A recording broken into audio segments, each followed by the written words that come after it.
તો એમાં તમે કઈ શ્રુતિ કઈ જન્માદ્યસ્ય તમે કઈ શ્રુતિ વાત કરી યતો વા ઇમાની ભૂતાની તે જેને શ્રુતિની વાત કરી અને ત્રણ વિકારો કયા જાયંતે યેન જીવંતી યતો યતઃ યતો વા ઇમાની ભૂતાની જાયંતે જેમાંથી જન્મે છે યેન જીવંતી અને યમ યત પ્રયંતી જેમાં લય પામે છે તો તમે એ શ્રુતિને ધ્યાનમાં રાખીને આ ત્રણ વિકારો સમજાવ્યા એની બદલે તમે આ યાસ્ક મુનિને જ કેમ ના લીધા અને સૂત્રકારે પણ ભગવાન સૂત્રકારે પણ વ્યાસજીએ પણ આ ત્રણ જ વિકારોની વાત કેમ કરી સીધે સીધા 6 વિકારો લઈ લીધા હોત તો બધું સમજાય જાત ને ત્રણને જ પસંદ કરે એવું કેમ ખરું યાસ્ક મુનિને તમે કેમ પ્રમાણ તરીકે ના લીધું એટલે કહે છે કે ભાઈ યાસ્ક મુનિ યાસ્ક પરિપઠિતા નામ તો જાયતે અસ્તિ ઇત્યાદિના ગ્રહણે તેશા જો તમે યાસ્ક મુનિના જે 6 વિકારો છે એને લો જાયતે અસ્તિ વર્ધતે એ પ્રકારે લો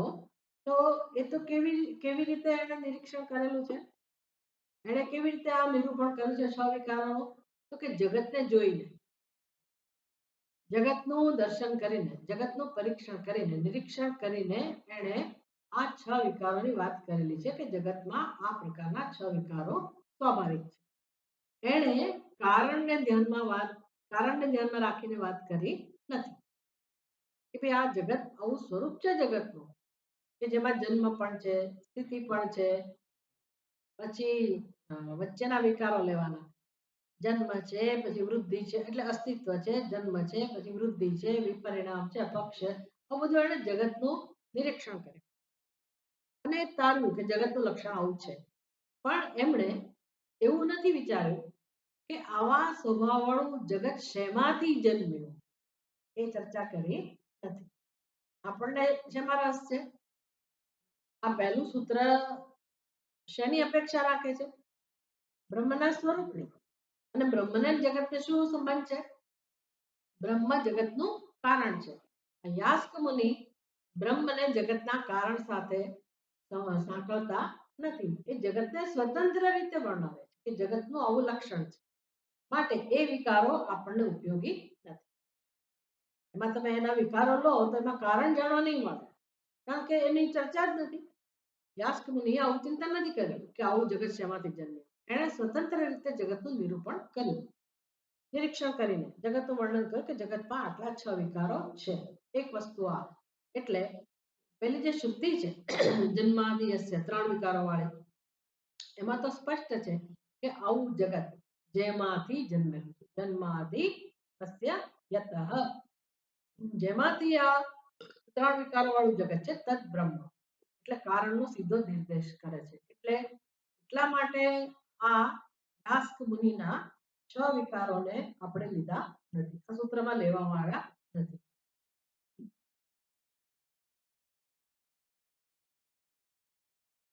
ગ્રહણ એનું થવું નથી ગ્રહણ ભલે નથી થવું છતાંય આ 6 વિકારોનો સમાવેશ 3 વિકારોની અંદર થઈ જ જાય છે એટલે એનો તિરસ્કાર પણ નથી વધારે તમને શેમાંથી મળે છે આ 3 વિકારો જે વાળી જે શ્રુતિ છે જેમાં કારણનો નિર્દેશ છે એમાંથી આપણને જાણવા મળે છે બ્રહ્મ કે આ 6 વિકારોની મદદથી બ્રહ્મ જાણવા મળે સમજાય આ વસ્તુ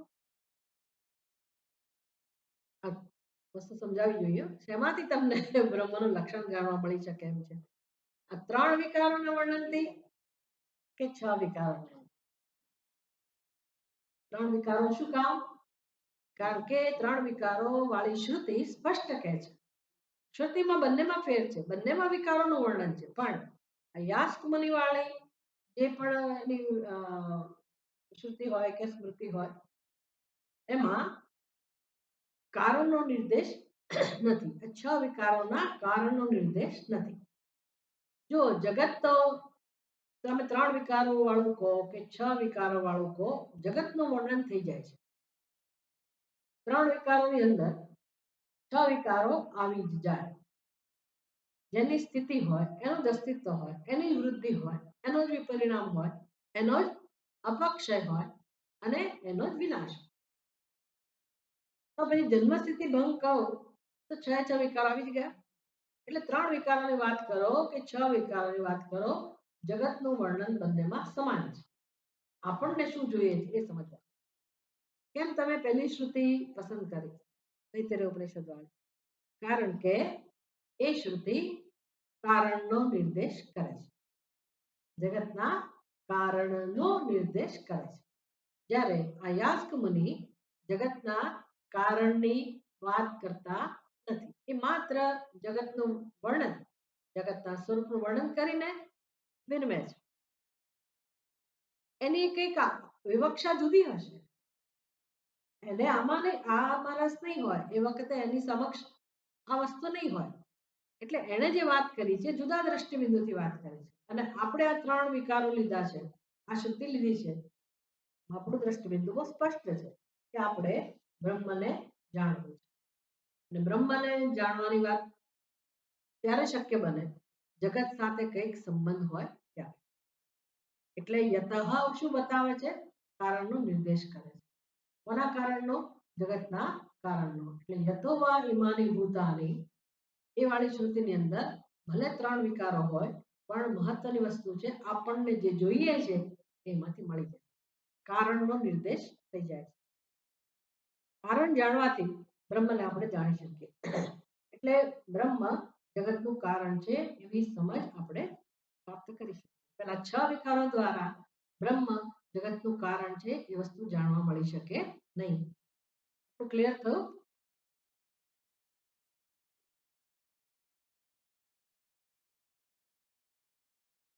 यास्तु परिपठितानां तु जायते अस्ति इत्यादीनां ग्रहणे तेषां जगतः स्थितिकाले संभाव्यमानत्वात् मूलकारणात् उत्पत्तिस्थितिनाशात् जगतः न गृहीता. એટલે એ તો ખાલી જગતની સ્થિતિનું જ વર્ણન કરનારા છે. મૂળ કારણાર્થ ઉત્પત્તિ સ્થિતિ નાશા જગત ન ગૃહીતા. એમણે કઈ એવું નથી કહ્યું કે મૂળ કારણ શું છે, વિકારોનું મૂળ કારણ શું છે એ વસ્તુ કહી નથી. तन्माशंकीति य उत्पत्तिः ब्रह्मणः तत्रैव स्थितिः प्रलयः च तैव गृह्यन्ते. એટલે તમે એવું પણ શંકા ના કરતા કે તો પછી આ તમે 3 જ વિકારોની વાત કરો છો, બાકીના 3 વિકારોને તમે ઉડાવી દીધા, ધ્યાનમાં ના લીધા, તો ના સમજતા. બાકીના 3 વિકારો આ મુખ્ય 3 જન્મ સ્થિતિ ભંગની અંદર આવી જ જાય છે.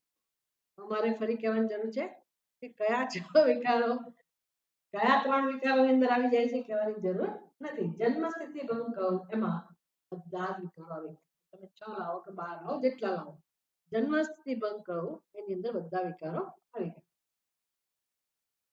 આમ તો જન્મ અને નાશ કો એમાં આવી જાય, ઉત્પત્તિ અને નાશ કો એમાં પણ બધા વિકારો આવી જ જાય.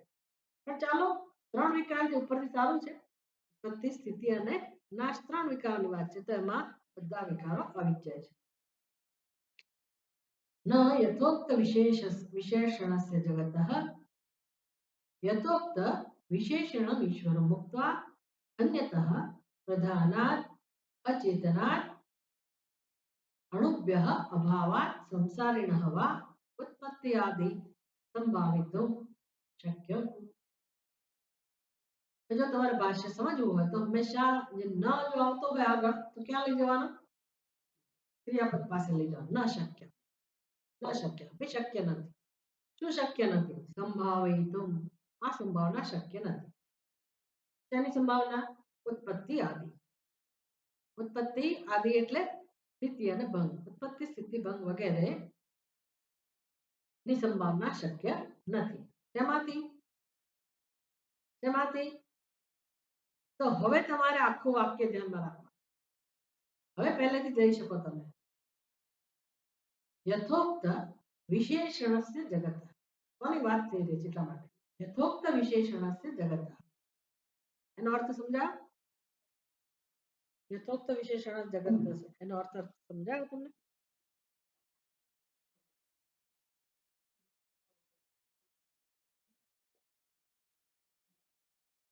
Very good. યથોક્ત પહેલા જે કહેવાય ગયું ઉપર કહેવા પ્રમાણે યથોક્ત વિશેષણસ્ય જગતઃ, બધા વિશેષણો વાળું જગત. જગત પણ છઠ્ઠી વિભક્તિ એકવચન છે અને વિશેષણસ્ય એ પણ છઠ્ઠી વિભક્તિ એકવચન છે. એટલે જગતની વાત છે. કેવું જગત? તો ઉપર કહેવાયેલા વિશેષણો વાળું. આ બધું હોમવર્ક કહેવાય, ચિંતન કહેવાય. એક એક શબ્દ પરથી તમારે બધું પાછળ જવાનું કે ભાઈ જગત એટલે જગત છઠ્ઠી વિભક્તિ એકવચન છે. કેવું જગત? યથોક્ત વિશેષણસ્ય, ઉપર કહેવાયેલા વિશેષણો વાળો. હવે આગળ કેવી રીતે વધશે પાછા? કયા વિશેષણો? હા, યથોક્ત છે કયા વિશેષણ એટલે પાછું જાઓ ભાષ્યમાં. એટલે બરાબર છે. એ ચાર વિશેષણો ગોખાઈ જવું જોઈએ બરાબર, કારણ કે આ સાધના છે, આ ઈશ્વરનું અનુસંધાન છે. આપણે આમાં ગ્રંથમાંથી જે કંઈ શીખતા હોય ને બધું સીધું સાક્ષાત ઈશ્વરનું જ અનુસંધાન છે. કારણ કે ઈશ્વર સિવાય કશું નથી. માત્ર આપણી બુદ્ધિને એ તરફ લઈ જાય છે આ બધું ચિંતન. એવું નથી કે બ્રહ્મ નિર્ગુણ નિરાકાર છે ને હું તો બસ આ સંસારમાં પડેલી છું પડેલો છું ને આ બધું જળ છે મિથ્યા છે ને એમાં રહીને મારે આ બધું શીખવું. જેમાં હું જીવું છું અત્યારે જ્યાં બેઠા છીએ, જે સમય બેઠા છીએ, જે સાંભળી રહ્યા છે, જે જોઈ રહ્યા છે, વિચારી, એ બધું જ ઈશ્વર સિવાય કશું. આ સત્યનું દર્શન આપણે શીખી રહ્યા છીએ. એટલે પેલો ઇડિયટ અંદર બેઠો છે ને, મૂર્ખ હું, એને કાઢવો છે આપણે. એ પહેલો બેસે છે હું, તકલીફ ત્યાં છે અને એને જ કાઢવાનો છે. એમના બ્રહ્મ વિદ્યા છે. એટલે એની એવી સમજ છે કે હવે ચલો પહેલા અધ્યાત્મમાં નહોતા, પહેલા સંસારમાં હતા અને હવે ધીરે ધીરે સત્સંગ શરૂ કર્યો અને હવે બધી ખબર પડી કે આ બધું તો મિથ્યા છે. એટલે બ્રહ્મ તો ક્યાંનું ક્યાંય હશે અને નિર્ગુણ નિરાકાર ને તો ક્યારેય મને સમજાશે અને માંડ માંડ હું દોડીને આવું, થોડોક સમય કાઢું ને કચવાતે મને આવું ને આ પરાણે બોલાવો છે એટલે તો કેટલા કકળાટ સાથે માંડ અધ્યયન કરતા હોઈએ. આ બધો સંસાર છે, બધો જ સંસાર છે અને પેલા ઇડિયટનો સંસાર, મૂર્ખનો સંસાર. એમાં ક્યાંય સત્યતા નથી, પણ આપણે એને છોડવો જ નથી, છોડવો જ નથી. એમાં રહીને મારે બ્રહ્મનું અધ્યયન કરવું છે, બ્રહ્મનું ચિંતન. એવી આપણી સ્થિતિ છે વાસ્તવિક. એટલે કહું છું કે આ જે કંઈ સત્સંગ કરીએ, જે અધ્યયન કરીએ છીએ, એ ભાષ્યકારના કે સૂત્રકાર, ભગવાન સૂત્રકારના જે શબ્દો છે, વાક્યો છે, દરેક વાક્ય સીધું જ બ્રહ્મનું નિરૂપણ કરનારા, બ્રહ્મનો સાક્ષાત્કાર કરાવનાર. ધ્યાનથી સમજીએ એટલે યથોક્ત વિશેષણસ્ય જગત સમજીએ તો તરત આપણને આ બધું એમ થાય કે તો પછી આ બ્રહ્મ જ અહીંયા જ બ્રહ્મ છે, બધું જ બ્રહ્મ છે. હું શું કામ મારી મૂર્ખતા છોડતી નથી? તરત મને પ્રશ્ન કેમ આપણે બધી બહાર નથી આવતી? આપણને સમજાતું નથી કે એને અજ્ઞાન કહેવાય, મૂર્ખતા કહેવાય, એને પકડી રાખે. બસ એટલો જ દોષ છે આપણો. એટલો જ દોષ છે. પરિણામ સંસાર અને અનાદિકાળથી ચાલે છે, એ જ આપણને રખડાવે છે સૃષ્ટિમાં. એ કેટલો સુંદર આ બધી વસ્તુઓ છે. તમે એની સાથે રહો તો આપણને એમાં પ્રેમ પણ જન્મે, આદર પણ જન્મે, આ બધા શબ્દોમાં, વાક્યોમાં, એના અર્થમાં અને મગજ આ દિશામાં કામ કરે. એટલે આ જરાય સરળ નથી, ભલે આપણે ગમે તેટલી વાર રિપીટ કરીએ. અનુસંધાન જ છે. યથોક્ત વિશેષણસ્ય જગત, આવું જગત છે અને એ જગતમાં હું રહું છું. વિચાર કરો કે મારી આજુબાજુ, આગળ, પાછળ, ઉપર, નીચે એ જ પરબ્રહ્મ પરમાત્મા છે, એનું જ અસ્તિત્વ છે, એનો જ અનુભવ છે. મને સમજાતું નથી. આ મારો પ્રશ્ન. આવું જે જગત છે તો પછી એનું કારણ કોણ હોય? શું છે બાકીનો શબ્દ, પછીનો શબ્દ? યથોક્ત વિશેષણમ ઈશ્વરમ. કોણ કારણ? ઈશ્વર. કયો ઈશ્વર? યથોક્ત વિશેષણ. જાઓ પાછા. યથોક્ત વિશેષણ એટલે સર્વજ્ઞ, સર્વશક્તિમાન. તમ ઈશ્વર મુક્તા. મુક્તા એટલે આવા ઈશ્વરને છોડીને, આવા ઈશ્વરને છોડીને બીજું કોઈ કારણ હોવાની સંભાવના શક્ય નથી. બીજું કયું કારણ? એ આપ્યા છે. કેટલા કારણો આપ્યા છે? કયા કયા કારણો આપ્યા છે? અન્યતઃ એટલે બીજા કારણો. કયા કારણ? પ્રધાન. પછી બીજું પ્રધાન જે અચેતન છે તે. ત્રીજું અણુ. પછી શૂન્ય. પછી સંસારીણા. સંસારી એટલે હિરણ્યગર્ભ. આવા કોઈ કારણમાંથી આટલું સુંદર જગત જન્મવાની સંભાવના નથી. તો જન્મે તો શેમાંથી જન્મે? સર્વજ્ઞ સર્વશક્તિમાન એવા ઈશ્વરમાંથી આ જગત જન્મ્યું હોવું જોઈએ. એનો અર્થ કે મારું ને તમારું સત્ય, બીજું કોઈ નહીં પણ એ સર્વજ્ઞ સર્વશક્તિમાન પરમાત્મા જ હોવો જોઈએ.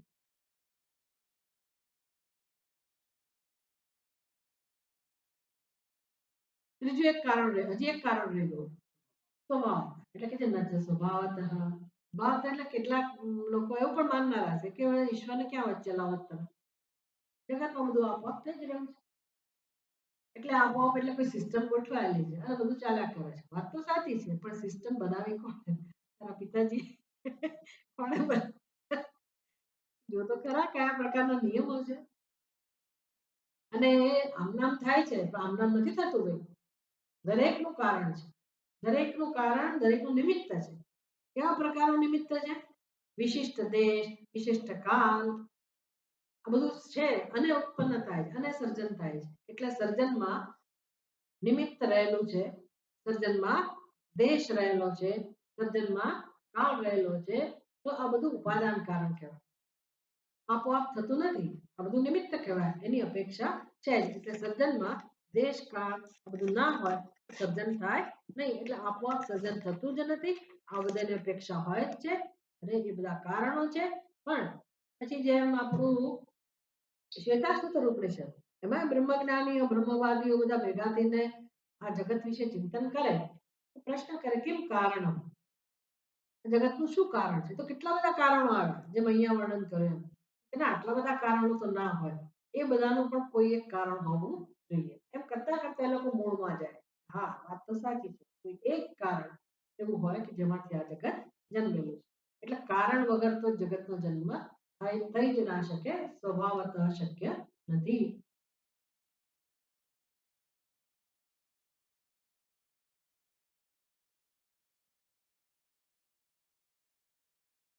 હવે શું કહેવું એમણે?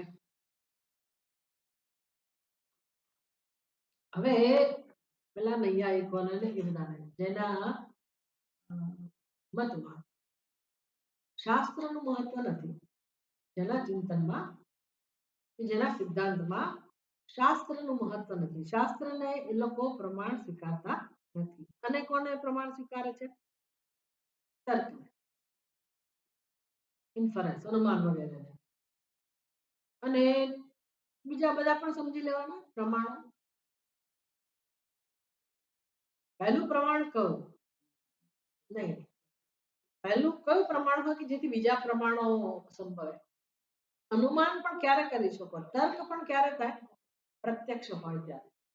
એટલે આપણને 6 પ્રમાણો આગળ કયા છે કે ભાઈ લોકો 6 પ્રમાણનો આધાર લઈને પોતાનો વ્યવહાર ચલાવતા હોય છે, પોતાની સમજ પ્રાપ્ત કરતા હોય છે. તો એમાં પહેલું પ્રમાણ એટલે પ્રત્યક્ષ. મને પ્રત્યક્ષ કશું દેખાય પછી હું અનુમાન કરું, પછી નિર્ણય ઉપર આવું. પ્રત્યક્ષ ના સમજી શકાય તો તર્કનો ઉપયોગ કરીને હું નિર્ણય કરું કે આમ હોવું જ જોઈએ. તર્કથી ના સમજાય તો તર્ક જ્યાં કામમાં ના આવે ત્યાં ઉપમા, ઉપમાન દ્વારા, પછી અનુપલબ્ધિ, આ બધાની જરૂર પડતી હોય છે. પછી અર્થાપત્તિ, ઘણા બધા પ્રમાણોનો ઉપયોગ કરવો પડે, વ્યવહારમાં કરીએ જ છીએ, નિર્ણય ઉપર આવીએ છીએ આપણે. અને છેલ્લે શબ્દ પ્રમાણ. એટલે આ તર્ક કરનારા લોકો માટે એનું અનુમાનિત પ્રમાણ છે. એતદેવ અનુમાન સંસારી વ્યતિરિક્ત ઈશ્વર અસ્તિત્વ આદિ સાધન મન્યંતે. હવે એ લોકોને શાસ્ત્રોનો સ્વીકાર નથી કરવો, પણ અનુમાનથી એ લોકો પણ સ્વીકારે તો છે જ કે ઈશ્વર છે, સ્વીકારવો જ પડે. ઈશ્વર જેવું અનુમાન કરે છે. કેમ તો કે આવું જગત નું કારણ અમુક પ્રકારનો ઈશ્વર હોવો જોઈએ, ઓકે છે લોકો, એ લોકો સ્વીકારે છે.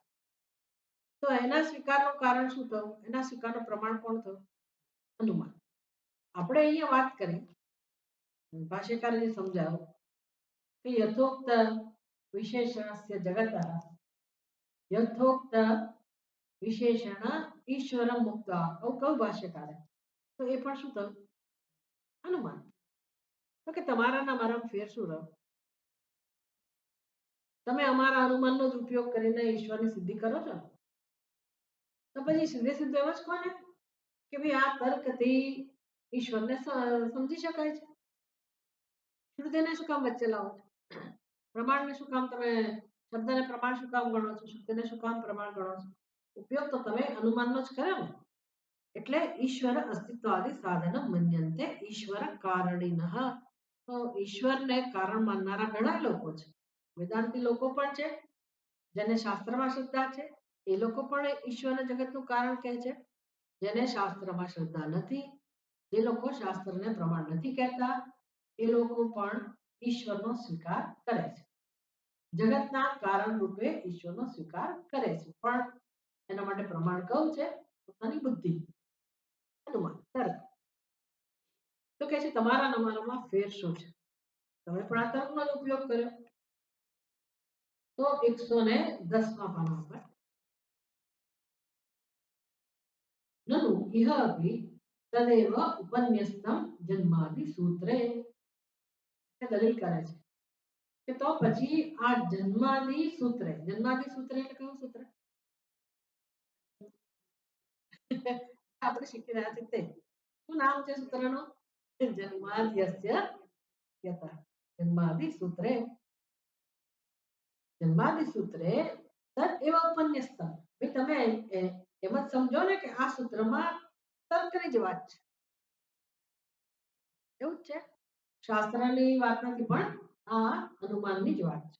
અને એના આધારે ઈશ્વરનું અસ્તિત્વ સિદ્ધ થાય છે. એટલે ભાષ્યકાર જવાબ આપે છે ના એવું નથી. ભલે તર્કનો ઉપયોગ કર્યો હોય સૂત્રકારે કે પછી શાસ્ત્રે, પણ અમારા માટે પ્રમાણ અનુમાન નથી. વેદાંત વાક્ય કુસુમ ગ્રથનાર્થત્વાत् સૂત્રાણામ. બ્રહ્મસૂત્રનું પ્રયોજન શું છે? બ્રહ્મસૂત્રની રચનાનું સ્વરૂપ કેવું છે? બ્રહ્મસૂત્ર શું કરે છે? તર્કનો આધાર લઈને કશું સમજાવે છે? ઈશ્વરને સમજાવે છે કે સત્યને સમજાવે છે? બ્રહ્મસૂત્રનું પ્રયોજન શું છે? વિસ્તારથી ચર્ચા થઈ ગઈ છે. વેદાંત વાક્ય કુસુમ ગ્રથનાર્થત્વાत् સૂત્રાણામ. તો કે સૂત્રો શું કરે છે? અનુમાનની વાત કરે છે. બધા સૂત્રો શું તાત્પર્ય છે બ્રહ્મસૂત્ર? વેદાંત વાક્ય, વેદાંતના વાક્યો એને ભેગા કરે છે, સૂત્ર બનાવે, માળા બનાવે છે.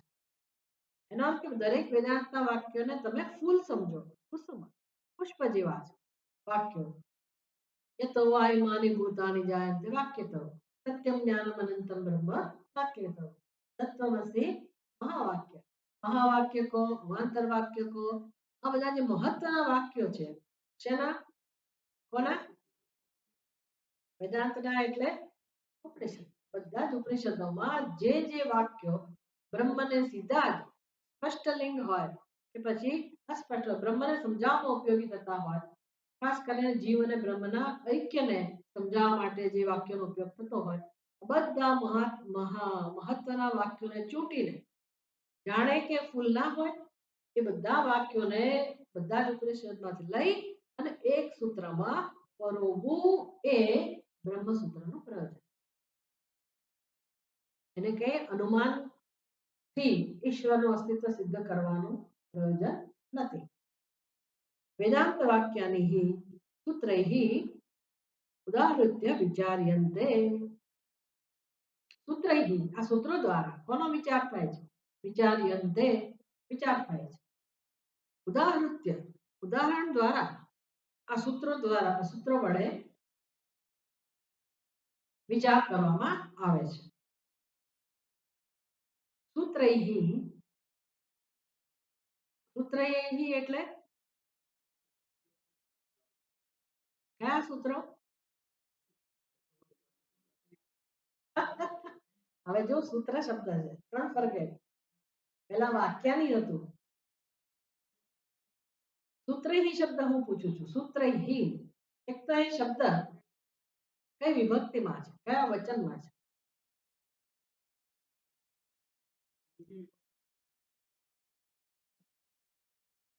ત્રીજી વિભક્તિ બહુવચન. એનો અર્થ શું થાય?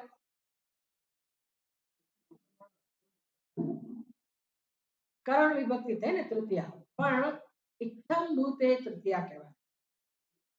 જેમ આપણે શબ્દ એક સમજ્યા આગળ, નામ રૂપાભ્યામ વ્યાકૃત, નામ રૂપોના પછી નામ રૂપ વડે વ્યાકૃત.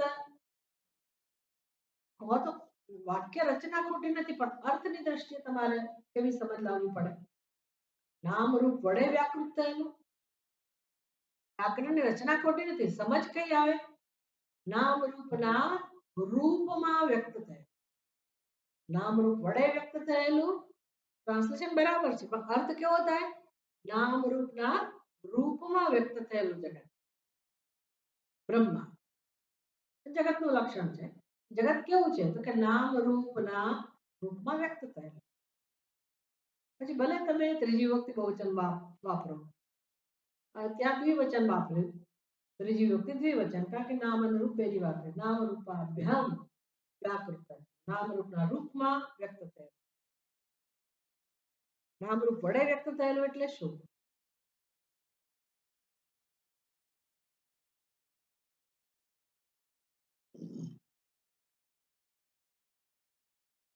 ભાઈ કોઈ વ્યક્તિ જમે છે, ભોજન કરી રહી છે,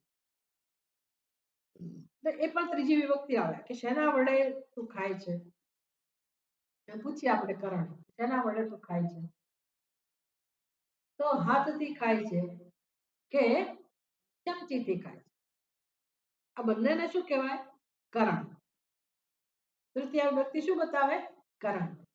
તેનાથી શું સાધન છે? હાથથી ખાઉં છું કે ચમચીથી ખાઉં? તૃતીય વિભક્તિ થઈ. એટલે તૃતીય વિભક્તિનો અર્થ આવો થાય કે હસ્તે ના, હાથ વડે, ચમસા, ચમસથી યજ્ઞમાં આહુતિ આપતા હો તો.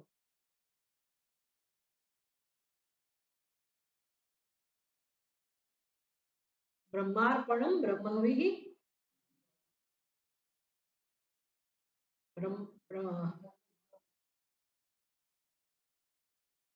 ત્રીજી વિભક્તિ, ત્રીજી વિભક્તિ કોને કહેવાય? બ્રહ્મણાહુતમ. બ્રહ્મણાહુતમ એટલે કે બ્રહ્મણાહુતમ બ્રહ્મથી ઉમ્યું નથી, ચમસથી જ આહુતિ આપી છે. એમણે હાથથી ખાધું, પણ ત્રીજી વિભક્તિ બરાબર છે. પણ જ્યારે એમ કહો કે ભાઈ આ જગત નામરૂપના રૂપમાં છે, તો પછી એ ત્રીજી વિભક્તિ ખરી, પણ એનો અર્થ શું થાય? કોઈ એવું કરણ નથી, કોઈ એવા સાધનનો ઉપયોગ કરીને ભગવાને આના વડે જગત બનાવ્યું, એવું જગત નથી. આ ભગવાન પોતે જ નામરૂપ બની ગયા છે. એને કહેવાય ઇત્થમ ભૂતે તૃતીયા. ઇત્થમ ભૂત એટલે આ સ્વરૂપમાં વ્યક્ત થવું. એમ અહીંયા સૂત્રૈહિ ઉદાહૃત્ય વિચાર્યન્તે. સૂત્રૈહિ, સૂત્રના વડે, એનું ગુજરાતી બરાબર છે, પણ એનું ઉત્તમ ભૂતે તૃતીયા કરવાનું, સૂત્રોના રૂપમાં. સૂત્રોના રૂપમાં, સૂત્રો દ્વારા, સૂત્રોના રૂપમાં વિચાર્યન્તે, વિચાર કરવામાં આવે છે. કોનો?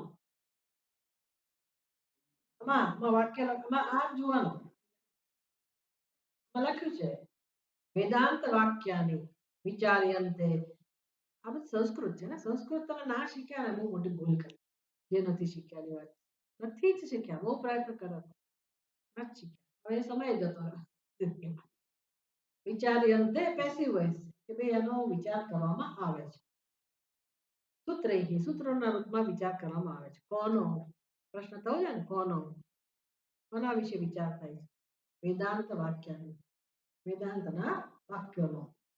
વેદાંત વાક્યો એટલે આ બધા વાક્યો, સત્યમ જ્ઞાનમ અનંતમ બ્રહ્મ, તત્વમસી વગેરે, આ બધા વાક્યો, આ બધા વાક્યોનો બ્રહ્મસૂત્રના રૂપમાં વિચાર થાય છે. બ્રહ્મસૂત્ર એટલે શું? સૂત્રાણી, સૂત્રૈહિ એટલે શું? સૂત્રો વડે, પણ કયા સૂત્રો વડે? બ્રહ્મસૂત્ર. બ્રહ્મસૂત્રનું એક પછી એક સૂત્ર, આ બીજું સૂત્ર આપણે શીખી રહ્યા છીએ. મેં વેદાંત વાક્યનો જ વિચાર છે ને, જન્માદ્યસ્ય યતઃ. તો કયું વેદાંતનું વાક્ય? તૈત્તરીય ઉપનિષદ. યતો વા ઇમાની ભૂતાની જાયતે, એનું વાક્ય છે. એ દ્વારા આપણે સમજી રહ્યા છીએ. એટલે વેદાંતનું જે વાક્ય છે, તો પહેલું જે સૂત્ર હતું, એમાં કયું વાક્ય હતું? એ તો સૂત્ર હતું ભલા માણસ. તમે એ સૂત્રમાં કોના વેદાંતના વાક્યનો વિચાર થયો, કોણ એનો વિષય હતો, હા કોણ એનો બેઝ હતો, આત્મા વારે દ્રષ્ટવ્ય શ્રોતવ્ય, આત્માનું દર્શન થવું જોઈએ, શ્રવણ થવું જોઈએ, એનો વિષય હતો. એ વાક્ય ઉપરથી એ વાક્યનો વિચાર કરવા માટે બ્રહ્મસૂત્ર હતું. હવે કયા વાક્યનો વિચાર છે આ બ્રહ્મસૂત્ર, બીજા બ્રહ્મસૂત્ર દ્વારા? એ તો આ ઈમાની પોતાની આવી વાત સમજો.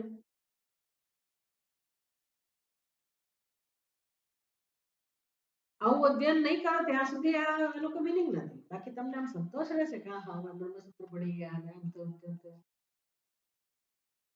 પણ આપણી અંદર અને કેટલું સરળ અને સરસ છે પાછું, આનંદ આપનાર જો સમજીએ તો મજા આવશે, નહીં તો કંટાળો આવશે. થોડા કે જગતમાં કંટાળો આવશે કારણ કે પછી આર્ગ્યુમેન્ટ તો એ લોકોને બધું જ ઉતારવું હોય, જીવું જીવું જીવું બધું, એટલે પછી આગળના સૂત્રોમાં તો જુઓ તમે કેવી બધી આર્ગ્યુમેન્ટ આવે. પણ તે આ બધાની શી જરૂર છે, કંટાળો આવી જાય. પણ એ બધા દ્વારા એમણે મૂળમાં જઈને જે વસ્તુ સમજવાની છે એ સમજાવવાની જરૂરી છે. ઓકે, એટલે ભાષ્યકાર કહે છે કે ના ભાઈ, આ સૂત્રોનું પ્રયોજન તર્ક દ્વારા ઈશ્વરની સિદ્ધિ કરવાનું નથી. બ્રહ્મસૂત્રનું પ્રયોજન શું છે? બધા જ સૂત્રો ઉપનિષદના વાક્યોને સમજાવવા માટે છે. ઉપનિષદના વાક્યો શું સમજાવે છે? ઉપનિષદના વાક્યોને જે સમજાવવું છે એ જ બ્રહ્મસૂત્રે સમજાવવું છે, કોઈ બીજો વિષય નથી. ઉપનિષદનું તાત્પર્ય શું છે? જે ઉપનિષદનું તાત્પર્ય છે એ જ બ્રહ્મસૂત્રનું તાત્પર્ય હોય. જે ઉપનિષદનું તાત્પર્ય હોય એ જ ભગવદ ગીતાનું પણ તાત્પર્ય હોય. આ વસ્તુ અંદર જવી જોઈએ. ઉપનિષદનું તાત્પર્ય શું છે? શું છે ઉપનિષદનું તાત્પર્ય? જીવ અને બ્રહ્મનું ઐક્ય, એટલે જે છે તે બ્રહ્મ. That's it. ઉપનિષદને આટલું જ કહેવું છે, સર્વમ કલ્વિદમ. કોઈ જીવ નામની વસ્તુ નથી, કોઈ સંસાર નામની વસ્તુ નથી, જે છે પૂર્ણ બ્રહ્મ પરમાત્મા. કોણે સમજવાનું છે આ? જે જે બ્રહ્મ હોવા છતાં પોતાને ભૂત જેવો સમજીને ભટકે છે તેને, જીવ સમજીને ભટકે છે તેને સમજવાનું. આપણે હવે સમજાય છે ને આપણી જડતા, આપણું અજ્ઞાન, કે આપણે કોને વળગીને ફરીએ છીએ. દુઃખ કેમ છે? કારણ કે આપણે અજ્ઞાનને છોડવા માંગતા નથી. સત્ય જ આપણું સ્વરૂપ છે, આનંદ જ આપણું સ્વરૂપ છે, સુખ જ આપણું સ્વરૂપ છે. છતાંય આપણી આવી હાલત છે. એનું કારણ શું છે? આપણે આપણા નિર્ણયોને, આપણા અજ્ઞાનને ઓળખવા માંગતા નથી. છોડવાનો તો પ્રશ્ન જ ક્યાં રહ્યો? આપણે આપણો સંસાર જ બહુ વાલો છે. બધા ચાપખા ખાતા ખાતા જ શીખવાનું. તોય સમજાય તો સારું છે.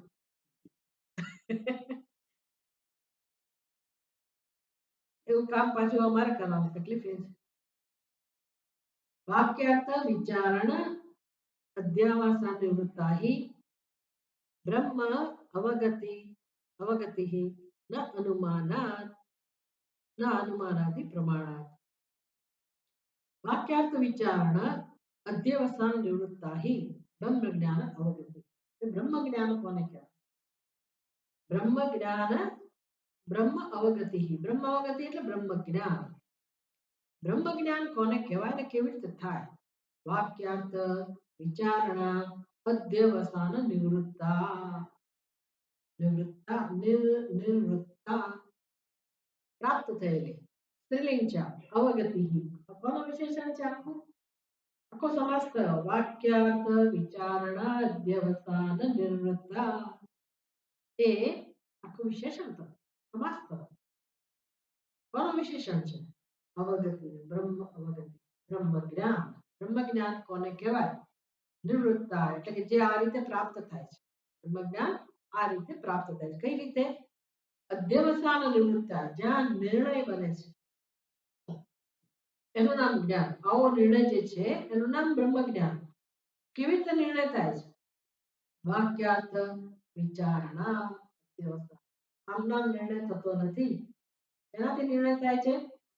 વિચારણા. એનો વિચાર? વાક્યાર્થ. વાક્યનો શું અર્થ? કોના વાક્ય? કાલે પેલો આમ કહી ગયો, પેલી તેમ કહી ગઈ, એવા બધા વાક્યનો આપણે વિચાર તો બહુ કરી છે વાક્યોનો. કેમ પહેલા આમ બોલી ગયા, કેમ એ બધા વાક્યોની વાત નથી આ. વાક્યની વાત છે ઉપનિષદ. वाक्यार्थ विचारण अध्यवसान निवृत्ता ही ब्रह्म अवगति ही ज्ञान शनातीता है કે વાક્યના વિચાર કોના જ્ઞાનની વાત છે બ્રહ્મના જ્ઞાનની બ્રહ્મનું જ્ઞાન શનાતી તાજ ઉપનિષદના વાક્યનો અર્થ સમજવા માટે શું કરવું પડે વિચાર કરવો પડે શ્રોતવ્ય મંતવ્ય ઇત્યાદિ ન અનુમાનાદિ પ્રમાણાંતર નિવૃત્તા અનુમાન કે એના સિવાયના પ્રમાણોની મદદથી આ નિર્ણય થતો નથી કોનો નિર્ણય બ્રહ્મ વિષયનો બ્રહ્મજ્ઞાન આ બધાથી તર્ક કે પછી એના સિવાયના કોઈના પ્રમાણોથી આ નિર્ણય થતો નથી એનાથી થાય છે ઉપનિષદના વાક્યોના અર્થનો વિચાર કરવાથી તત્સુ તુ વેદાંત વાક્યેષુ जगतः जन्म आदि कारणवादीषु तदर्थ ग्रहणदाढ्याय अनुमानम् अपि वेदांत वाक्य विरोधी प्रमाणं भवत् न निवार्यते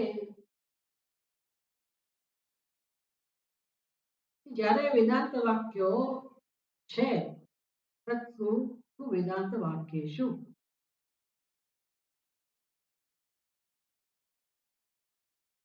जगत जन्म आदि कारणवादीषु वेदांत वाक्येषु બધા સમાનાર્થી શબ્દો થયા जन्म आदि कारणवादीषु सातमी व्यक्ति बहुवचन विषय सप्तमी जन्म आदि कारणवादीषु કે જેમાં જન્મ આદિ એટલે જન્મ સ્થિતિ અને ભંગ લય કોનો જગત જગત જન્મ આદि કારણવાદીષુ જેમાં જગતનો જન્મ જગતની સ્થિતિ અને જગતના લયની વાત થતી હોય તેવા વાક્યો એને કહેવાય જન્માદિ કારણવાદીષુ અને કયા વાક્યો છે વાદીષુ વાક્યેષુ વેદાંત વાક્યેષુ આ બધા વેદાંતના વાક્યો છે ઉપનિષદના વાક્યો છે આ બધા વાક્યોમાં તદર્થ ગ્રહણ દાઢ્યાય એ બધા વાક્યોના અર્થને દ્રઢ કરવા માટે જેમ કે અહીંયા આપણે કયો વાક્યનો આધાર લઈએ છીએ આ સૂત્રમાં સમજવા માટે તો વા ઇમાની ભૂતાની જાયંત તો જેમાં જાયંત એટલે જન્મ પણ છે સ્થિતિ પણ છે અને લય પણ છે તો આવો જે વાક્ય છે એનો અર્થને સમજવા માટે સ્પષ્ટ રીતે સમજવા માટે અર્થ સમજ્યા પછી એને દ્રઢ કરવા માટે અનુમાનનો ઉપયોગ કરવામાં આવે છે જે આપણે આગળ સમજ્યા કે ભાઈ યથોક્ત વિશેષણ જગત યથોક્તમ વિશેષણમ મુક્તા અને એ અનુમાન કરો તો એવા બધા અનુમાનનો ઉપયોગ આપણે કરીએ છીએ પણ એ શેના માટે સ્વતંત્ર રીતે નહીં એ અનુમાનનો ઉપયોગ આપણે સહાય અને મદદ લીધીશું શેના માટે વેદાંતના વાક્યોના અર્થને સમજવા માટે સહાયત્વેન પ્રમાણમ ભવન એટલે પ્રમાણ બન્યું અનુમાન પણ કેવું છે સહાયત્વેન મદદરૂપ થવું આપણને સ્વતંત્ર રીતે નહીં શ્રુત્યા એવ અને કોણ પ્રમાણનો ઉપયોગ કરે છે પાછું શ્રુતિ પોતે જ કરે શ્રુતિ પોતે જ આવા અનુમાનનો પ્રયોગ કરી શકે છે પણ મુખ્ય પ્રમાણ તો કોણ છે વેદાંતના વાક્યો વેદાંતના વાક્યો એટલે અમે ના નથી પાડતા કે શ્રુતિ અનુમાનનો ઉપયોગ નથી કરતી કે અનુમાનનો નિર્દેશ નથી કરતી શ્રુતિ પણ અનુમાનનો આધાર લે છે અને એનું પાછળનું મહત્વ અથવા તો પ્રયોજન શું છે વેદાંતના વાક્યોને સ્પષ્ટ રીતે સમજવા એટલે સહાય બને છે અને માટે સહાયતાના રૂપમાં સહાયકના રૂપમાં ભલે શ્રુતિ પ્રમાણનો ઉપયોગ કરે એની અમે ના પાડતા નથી પણ મુખ્ય પ્રમાણ તો કોણ છે વેદાંતના વાક્ય श्रुत्यायव च सहायत्वेन तर्कस्य अभ्युपेतत्वात् श्रुति उपयोग करे तथा ही જેમ કે શ્રોતવ્યઃ મંતવ્યઃ इति श्रुति जी અમે ચર્ચા વિસ્તારથી કરી છે આપણે ગયા ક્લાસમાં કે ભાઈ જેમ કે દ્રષ્ટાંત આપ્યું ક્યાં શ્રુતિ પોતે તર્કનો ઉપયોગ કરે છે અનુમાનનો ઉપયોગ કરે છે? કઈ જગ્યાએ, કયા વાક્યોમાં? હું તમને પૂછતી નથી, ભાષ્યકાર પૂછે છે અને ભાષ્યકાર જવાબ આપે છે. જો હું તમને કહું છું કે ક્યાં ક્યાં શ્રુતિ ઉપયોગ કરે કર્મનો? શ્રોતવ્ય, શ્રોતવ્ય શ્રુતિ ખબર છે ને? આપણે સમજવાનું શ્રોતવ્ય એટલે શું? કઈ શ્રુતિ? બૃહદારણ્યક શ્રુતિ. આત્માવારે દ્રષ્ટવ્ય, આત્માવારે શ્રોતવ્ય. તમારે આત્માનું દર્શન કરવું હોય તો દર્શન કરવા માટે તમારે આત્મા વિશે શ્રવણ કરવું જોઈએ. ખુદ અનુમાન કરો. શ્રવણ કરશો, વસ્તુને સમજશો તો તમને સ્પષ્ટતા થશે. એટલે પહેલા એ વિષયમાં કોણ વિષય છે જાણવાનો? આત્મા. આત્માને તમારે સમજવું જોઈએ. કહું તમારે તમારા સ્વરૂપને જાણવું જોઈએ. જાણવા માટે કોની મદદ લેશો? શ્રવણની. પછી મનનની. એટલે શ્રવણ મનન આ બધામાં અનુમાન વગેરે પ્રમાણનો ઉપયોગ થાય કે ના થાય? થવાનો જ છે ને. શ્રવણ મનન ચિંતન કરો તો તર્કનો ઉપયોગ થવાનો જ છે ને.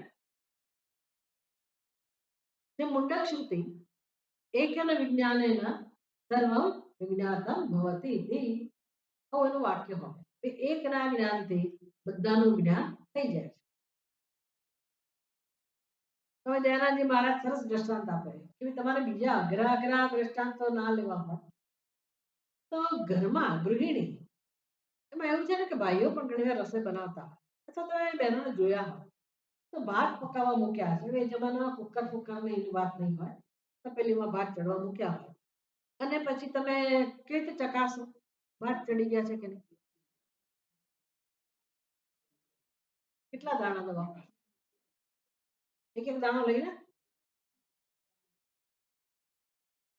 એનાથી શું અનુમાન થાય?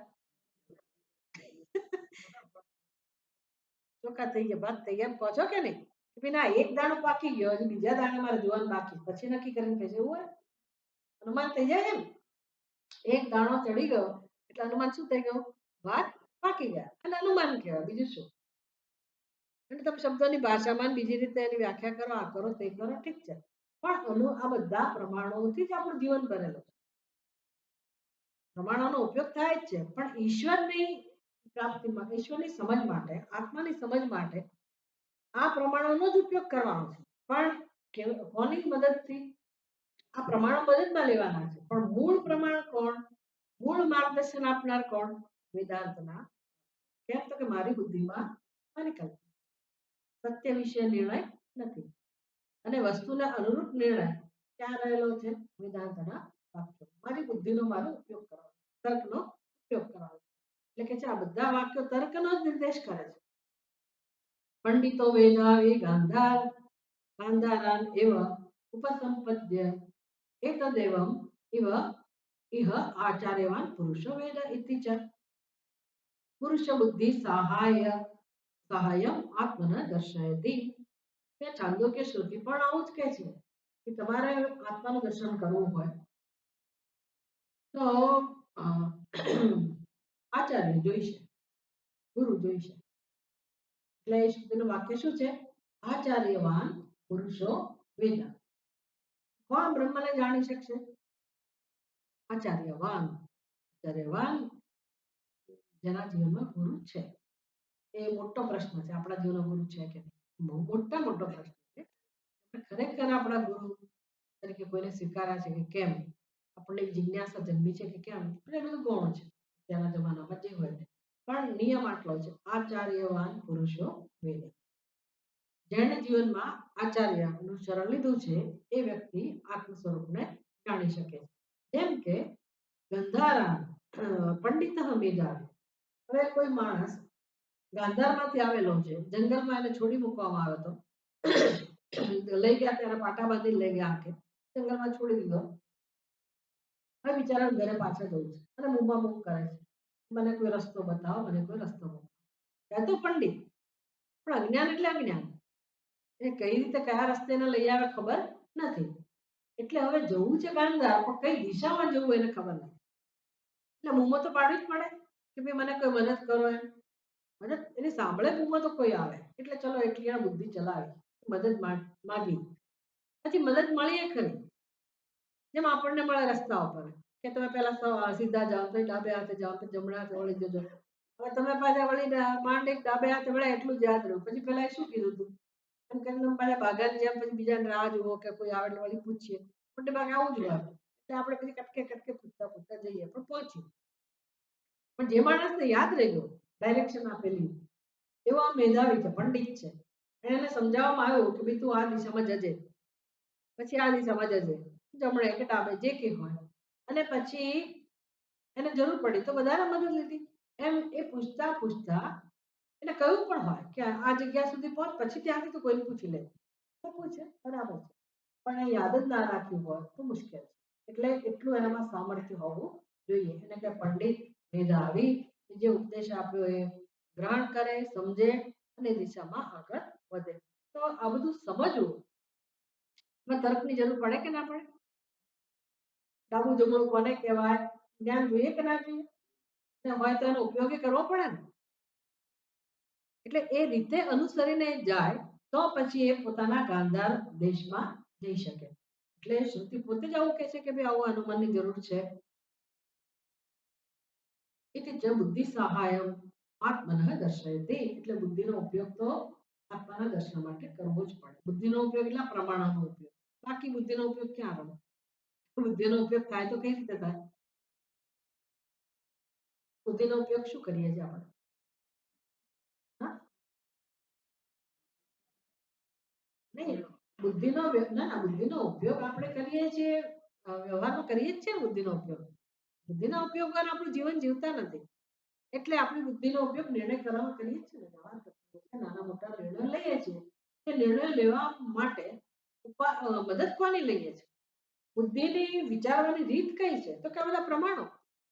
તર્કથી, અનુમાનથી, આમ કરીશ તો આમ થશે, આમ કરીશ તો આમ ગુમાવીશ, અહીંયા મને ફાયદો થશે, આમ ફાયદો નહીં થાય, આ સારું, આ ખરાબ, આ બધું શું કહેવાય? આ બધા પ્રમાણોનો ઉપયોગ, એનું નામ જ બુદ્ધિનો ઉપયોગ. બુદ્ધિ કોઈ પ્રમાણો વગર વિચારતી નથી. એ મારી બુદ્ધિ એવું વિચારે કે મને આમાં ફાયદો નહીં થાય, મને આમાં રસ નથી. અને તમે જુદી રીતે વિચારો. પણ બુદ્ધિનું કામ જ આ છે કે આ બધા પ્રમાણોનો ઉપયોગ કરવો. તો બુદ્ધિના ઉપયોગ વગર વેદાંત શાસ્ત્ર, બુદ્ધિના ઉપયોગ વગર આત્માનું જ્ઞાન થઈ જાય? આમ નામ આત્મા પ્રગટ થાય મારી બુદ્ધિમાં અને બધું જળવા જળવા થઈ જાય, અહમ બ્રહ્માસ્મિ, એવું થાય? એવું માનો છો? જો તમે નિર્ણય કર્યો જ ના હોત આત્મા વિશે તો જુદી વાત હતી. પણ આપણે આ જગતમાં પધાર્યા છીએ એનું કારણ જ શું છે? જન્મવાનું કારણ જ શું છે? સમજ પડે ને? બ્રહ્માએ કઈ જન્મવાની જરૂર નથી. બ્રહ્મ પોતાના સ્વરૂપમાં તો માની જ રહ્યું છે. પણ આપણે આ બધી જે દશા પ્રાપ્ત થયા છે, શું કારણ છે? આપણી બુદ્ધિનો નિર્ણય. અને પછી દુઃખનું કારણ શું છે? તો કે નિર્ણયને આપણે પડકારતા નથી, નિર્ણય વિશે વિચાર કરતા નથી. બસ એ જ તકલીફ છે આપણે. અને જે સંસારમાં ગોથા ખાઈએ છીએ, આખી દુનિયા એક જ સરખું ગાડોને પ્રવાહ, એ જ રીતે જીવન જીવાય. આ જ બુદ્ધિનો ઉપયોગ કરીએ. બાકી બુદ્ધિનો ઉપયોગ આપણે કરતા નથી. બસ શાસ્ત્ર કહે છે કે તમારા સુખ માટે બુદ્ધિનો ઉપયોગ કરતા શીખો. સત્ય વસ્તુને જાણો. નથી કરો. તમે કહો એટલે શું થઈ ગયું? તમે કહેનારા કોણ? શાસ્ત્ર કહે એટલે શાસ્ત્ર કોણ? ગુરુ કોણ? તમે કોણ? હું તો મને જે ગમશે તે જ કરીશ. કારણ સમજાય છે ને દુઃખનું? બસ એટલું જ. સમજાવવું જોઈએ. એ ન સમજાય એનો અર્થ કે આપણે બુદ્ધિનો ઉપયોગ નથી કરતા. એટલે બુદ્ધિ તર્ક વગર કે આવા બધા પ્રમાણો વગર વ્યવહાર કરતી જ ના હોય. બુદ્ધિનો ઉપયોગ કરવો એટલે જ આ બધા પ્રમાણોનો ઉપયોગ કરવો. તો શ્રુતિ કહે છે જરૂર એ પ્રમાણોની જરૂર તો પડશે જ, પણ માર્ગદર્શન ક્યાંથી મેળવવાનું, શ્રદ્ધા શેમાં રાખવાની, મૂળ પ્રમાણ કયું? અત્યારે આપણું માર્ગદર્શન ક્યાંથી મળે છે? અત્યારે મારી શ્રદ્ધા શેમાં છે? મારા અહંકાર. મને એ બધું માર્ગદર્શન ક્યાંથી મળે છે? મારા અજ્ઞાનમાં. અને આપણે જીવન જીવીએ છીએ. આ બધું સમજવું એમના અજ્ઞાનને સમજવું. તો પછી આપણે ક્યાંક ઝૂકીએ. અને ક્યાં ઝૂકવાનું છે? સૂત્રકાર ભગવાન, સૂત્રકાર ભગવાન, ભાષ્યકાર. સૂત્ર ભાષ્ય કૃતૌ વંદે ભગવંતૌ પુનઃ પુનઃ. ત્યાં ઝૂકવાનું છે. જે મારી બુદ્ધિને તૈયાર કરે છે, માર્ગદર્શન આપે છે. એ સમજાય તો સારી વાત છે.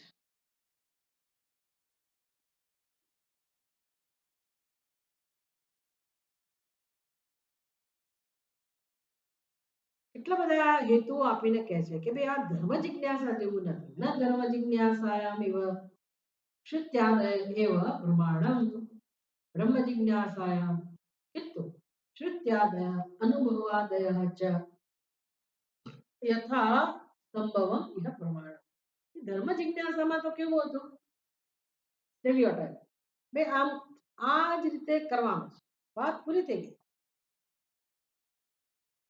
પેલું કહે છે ને નકલમાં અક્કલ નહીં વાપરવાની. પછી જે કહું એ પ્રમાણે કરવાનું. તો ધર્મ જિજ્ઞાસામાં ચાલે કે ભાઈ એમાં તમે પૂછો કે ભાઈ હું પેલી પવિત્રા પહેરવાની હોય યજ્ઞ કરતી વખતે તો આ આંગળીમાં પહેરું કે આ આંગળીમાં, નો ક્વેશ્ચન. જે કહું છે એ પ્રકારે જ કરવાનું. એ નામ ધર્મ.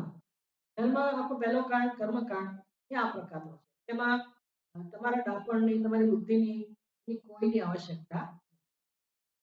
શાસ્ત્ર ભગવાન વેદ બસ એ પ્રમાણે જ આગળ વધવાનું. એનો વિષય કોણ છે? ધર્મ. ધર્મ જિજ્ઞાસા એટલે કે કર્મકાંડ વિભાગ. એમાં એમાં બીજાની અપેક્ષા નથી. અહીંયા આ કહું છે એ જિજ્ઞાસા છે બ્રહ્મ જિજ્ઞાસા. બ્રહ્મ જિજ્ઞાસા એટલે કે આ જ્ઞાન કાંડમાં શ્રુત્યાદય, શ્રુતિ આદિ તો છે જ, શ્રુતિ પ્રમાણ છે, અનુમાન વગેરે પણ છે. એ ઉપરાંત અનુભવાદય છે, અનુભવને પણ પ્રમાણ કહેવામાં આવે છે. જેને પોતાના સ્વરૂપનો અનુભવ થઈ ગયો એ જ હવે તો પ્રમાણ બની ગયા. બહવઃ જ્ઞાન પુત્રાઃ મદભાવમાગતાઃ. ભગવાન કહે છે ને ગીતામાં, ઘણા બધા લોકો જ્ઞાન પ્રાપ્ત કરવા માત્રથી જ્ઞાન તપસ્યા પૂતા પવિત્ર થયેલા, જ્ઞાન તપશ્ચર્યાથી, જ્ઞાન રૂપી તપશ્ચર્યાથી એટલે ચિંતન મનનથી પવિત્ર થયેલા ઘણા બધા ભક્તો, ઘણા બધા વિદ્વાનો મદભાવમ આગતા એને મારા સ્વરૂપને પ્રાપ્ત એટલે કે બ્રહ્મ બની ગયા. તો કોણ પ્રમાણ કહ્યું હવે?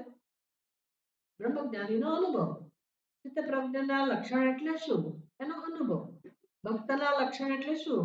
ભક્તનો અનુભવ. એટલે એને પ્રમાણ ગણવામાં આવે છે. શ્રુત્યાદીનામ એવ પ્રામાણ્યમ સ્યાત. ના અનુભવાદયઃ ચ પ્રમાણમ સ્યાત યથા સંભવમ ઇહ પ્રમાણમ.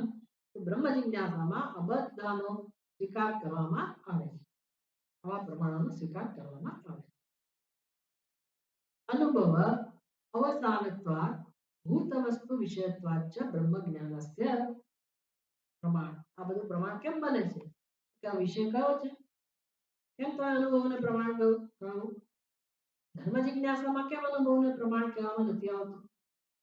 એનો સ્વીકાર કેમ નથી? બ્રહ્મ જિજ્ઞાસામાં શ્રુતિ તો પ્રમાણ છે અને બીજા બધા સહાયક તરીકે પ્રમાણ છે.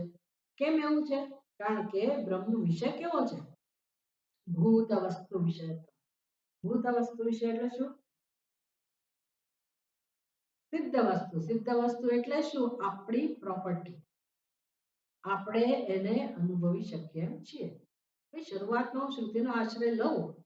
ગુરુ વેદાંત વાક્ય શું શ્રદ્ધા હોય, શ્રદ્ધા મારી ગુરુના વાક્યોમાં, વેદાંતના વાક્યોમાં, પછી શ્રવણ મનન બધા દ્વારા મારું પ્રમાણ કોણ બની જાય? ખાતરી કોણ બની જાય મારા માટે? હું પોતે. મને જ્યારે મારું સ્વરૂપ સમજાય પછી મારે કઈ બીજામાં શ્રદ્ધા રાખવાની જરૂર નથી. પછી અમારે શ્રુતિમાં શ્રદ્ધા રાખીને આગળ વધવાનું એવું જરૂર નથી. શ્રુતિ કહે છે મને હવે સમજાય ગયો. પછી તો એવું થાય કે આવું સરસ વસ્તુ, સત્ય વસ્તુ, સરળ વસ્તુ હોવા છતાં મારી બુદ્ધિમાં કેમ ભ્રમ હતો? આપણે પોતે જ પ્રમાણ બની જઈએ. પછી મને ગુરુ કહે છે માટે હું બ્રહ્મ છું, શ્રુતિ કહે છે માટે હું બ્રહ્મ છું, પછી જરૂરિયાત ના આવે. પછી એ બધા માટે આદર જન્મે કે ભાઈ એ ન હોત મારા જીવનમાં તો મારી શું સ્થિતિ? પછી આદર, પછી કૃતજ્ઞતા. પણ અંતિમ પ્રમાણ આપણે પોતે એટલે કે અનુભવ. અનુભવ અવસાનત્વાत् ભૂત વસ્તુ વિષયત્વાચ્ચ. બધા હેતુ આપ્યા. બ્રહ્મ જ્ઞાન કેવું છે? બ્રહ્મ જ્ઞાનસ્ય અનુભવ અવસાનત્વાદ બ્રહ્મ જ્ઞાન વિષય એવો છે કે અનુભવમાં પરિણમે. જ્ઞાન શેમાં પરિણમે? ખાલી આપણી બુદ્ધિમાં શબ્દો રહી જાય એટલું નહીં. અનુભવ એટલે કેવો અનુભવ? બ્રહ્મનો અનુભવ એટલે કેવો અનુભવ? હા, બ્રહ્મનો અનુભવ એટલે કેવો અનુભવ? જ્યાં દુઃખ નથી, જ્યાં દુઃખ નામની વસ્તુ નથી, શોક નામની વસ્તુ નથી, એ અનુભવ છે. કારણ કે બ્રહ્મમાં આત્મામાં શોકનું કોઈ કારણ એ આપણે પોતે અનુભવનો વિષય બની ગયા. કેમ તો કે સિદ્ધ જ હતું. સત્ય તો આપણું એ જ છે. કર્તવ્ય એ વિષય ન અનુભવ અપેક્ષા અસ્તિ. જ્યારે કર્તવ્યમાં આવી કોઈ અપેક્ષા નથી. તમને અનુભવ શેનો થાય છે એની અપેક્ષા નથી. એ અનુભવ થતો હોય. કર્તવ્ય કોને કહેવાય? આ તો કરવાનું. એટલે ધર્મ જિજ્ઞાસા, કર્તવ્ય એ બધામાં અનુભવની અપેક્ષા નથી.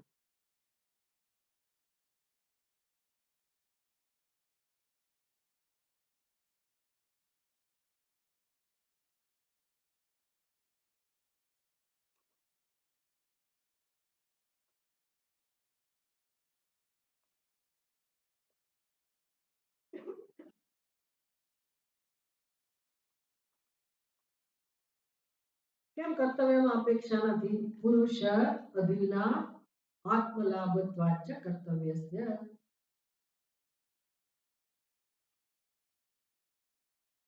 આપણે ક્યાં સુધી કરેલું છે છેલ્લે?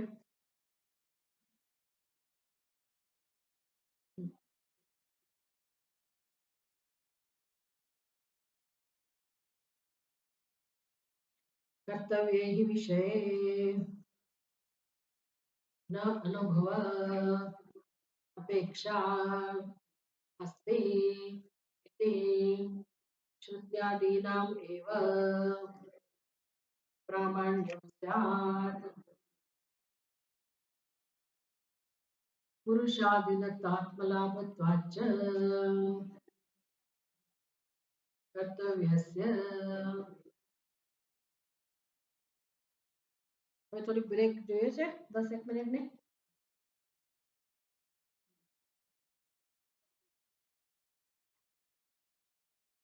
કે પછી 10 મિનિટ 15 મિનિટ ચાલુ રાખીને આપણે આજનો કાર્યક્રમ પૂરો કરીએ. બીજું ઓપ્શન એ છે. તમે લોકો 15 મિનિટ સુધી બેસી શકતા હો તો આપણે આ કન્ટિન્યુ કરીએ પછી બંધ કરીએ. બરાબર છે? આજનો દિવસ.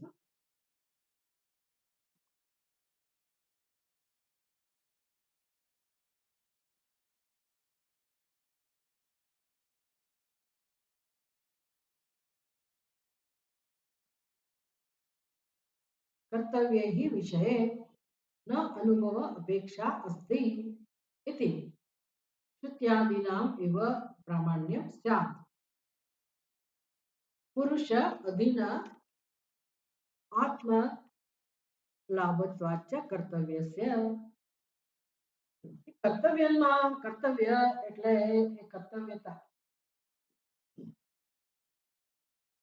જ્યાં કર્મકાંડની વાત છે, ધર્મની વાત છે, તો ધર્મ અથવા તો ધર્મ જિજ્ઞાસા અને કર્મકાંડ વિભાગ કે જ્યાં એવો આદેશ હોય કે આ બ્રાહ્મણનું કર્તવ્ય છે, આ ગૃહસ્થનું કર્તવ્ય છે, તો કર્તવ્યનો જ્યાં ઉપદેશ હોય, કર્મની વાત હોય, તેવા વિષયમાં પુરુષ અધીન આત્મલાભત્વાચ કર્તવ્ય. કોને લાભ મેળવવો છે એ મહત્વનું છે. એટલે કર્મના વિષયમાં આગળ પછી કહેશે કર્મમાં સ્વતંત્રતા છે. કેવી સ્વતંત્રતા છે? તો કે મારે એમાંથી લાભ મેળવવો છે કે નથી મેળવવો, અથવા હું હવે એક ક્ષેત્રમાં રસ ધરાવું છું કે નથી ધરાવતી, એના પર આધાર છે. કેમ કરવું, કેમ ના કરવું, અને કરવું ના કરવું અથવા કઈ રીતે કરવું, આ બધું મારા હાથમાં છે. જ્યાં કર્તવ્ય હોય મને નથી લાગતું કે મારું કર્તવ્ય તો હું ના કરું. મને એમ લાગે કે મારું કર્તવ્ય છે તો કરું. પણ એ વ્યક્તિ શેના પરથી નક્કી કરશે કે મારે આ કરવું જોઈએ કે આ ના કરવું જોઈએ? કરીશ તો મને લાભ થશે. તો જેને લાભ જણાતો હોય એના માટે કર્તવ્ય મહત્વ એ કરે. જેને લાભ નથી જણાતો એ વ્યક્તિ માટે કર્તવ્યનું કોઈ મહત્વ નથી હોતું. કર્તવ્ય હિ વિષય એટલે કર્તવ્ય વિષય આવો છે. ન અનુભવ અપેક્ષા અસ્તિ, એમાં અનુભવની કોઈ અપેક્ષા નથી. માં તમારે રત્નપ્રભાનું ટ્રાન્સલેશન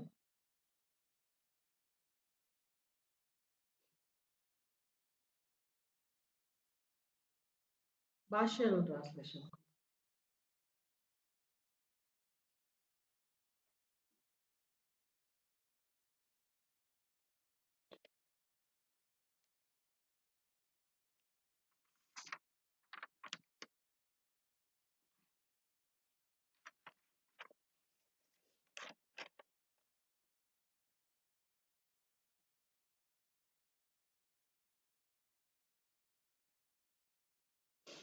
તો બ્રહ્મ જ્ઞાન એનો અવસાનત્વાત એટલે એનું પરિણામ. એનું પરિણામ શું છે? તો કે સાક્ષાત્કાર. અનુભવ અવસાનત્વાત ભૂત વિષય વિષયત્વાત છે બ્રહ્મ જ્ઞાન. બ્રહ્મ જ્ઞાન એનો અંત શેમાં આવે છે? કે તમારા અનુભવમાં. એ હા, ખાતરી થઈ ગઈ. શ્રુતિ કહે છે એ વસ્તુ મને હવે સમજાઈ ગઈ. એનું નામ આત્મ સાક્ષાત્કાર. પોતાના સ્વરૂપમાં જેવું શ્રુતિ કહે છે એ જ પ્રકારનો અનુભવ થવો એને સાક્ષાત્કાર પણ કહી શકાય. આ બધું બ્રહ્મ જિજ્ઞાસાની વાત છે. ધર્મના વિષયમાં અનુભવની અપેક્ષા નથી. કર્તવ્ય વિશે ન અનુભવ અપેક્ષા અસ્તિ.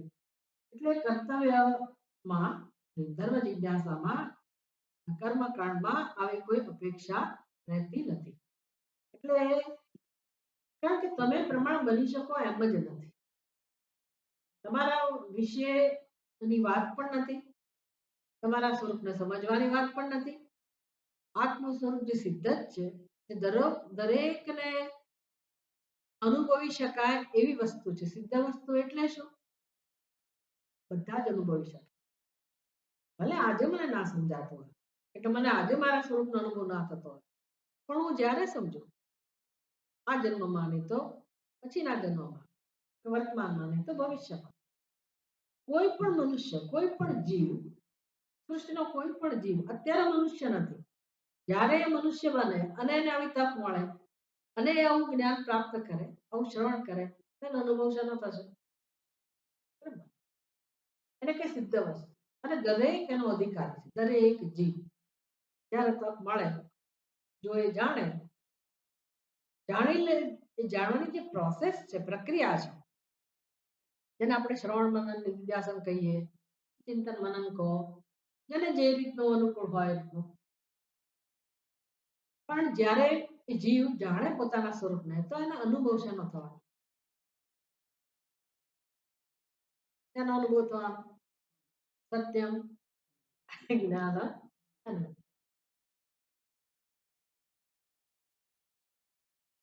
એટલે પોતાનું અસ્તિત્વ જેનો અનુભવ થઈ જ રહ્યો છે, પણ એ અસ્તિત્વ સ્વરૂપ, સત્ય સ્વરૂપ હું, એમાં મૃત્યુ નામની વસ્તુ નથી, જન્મ નામની વસ્તુ નથી.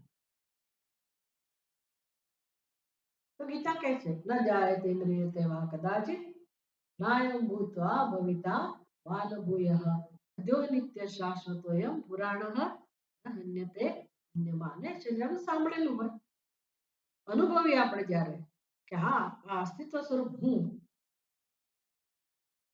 એ કોઈ ઉત્પન્ન કરતું નથી. એ તો છે જ, એ હંમેશા છે. મારી બુદ્ધિ હોય તો જ એનો અનુભવ થાય એવું નથી.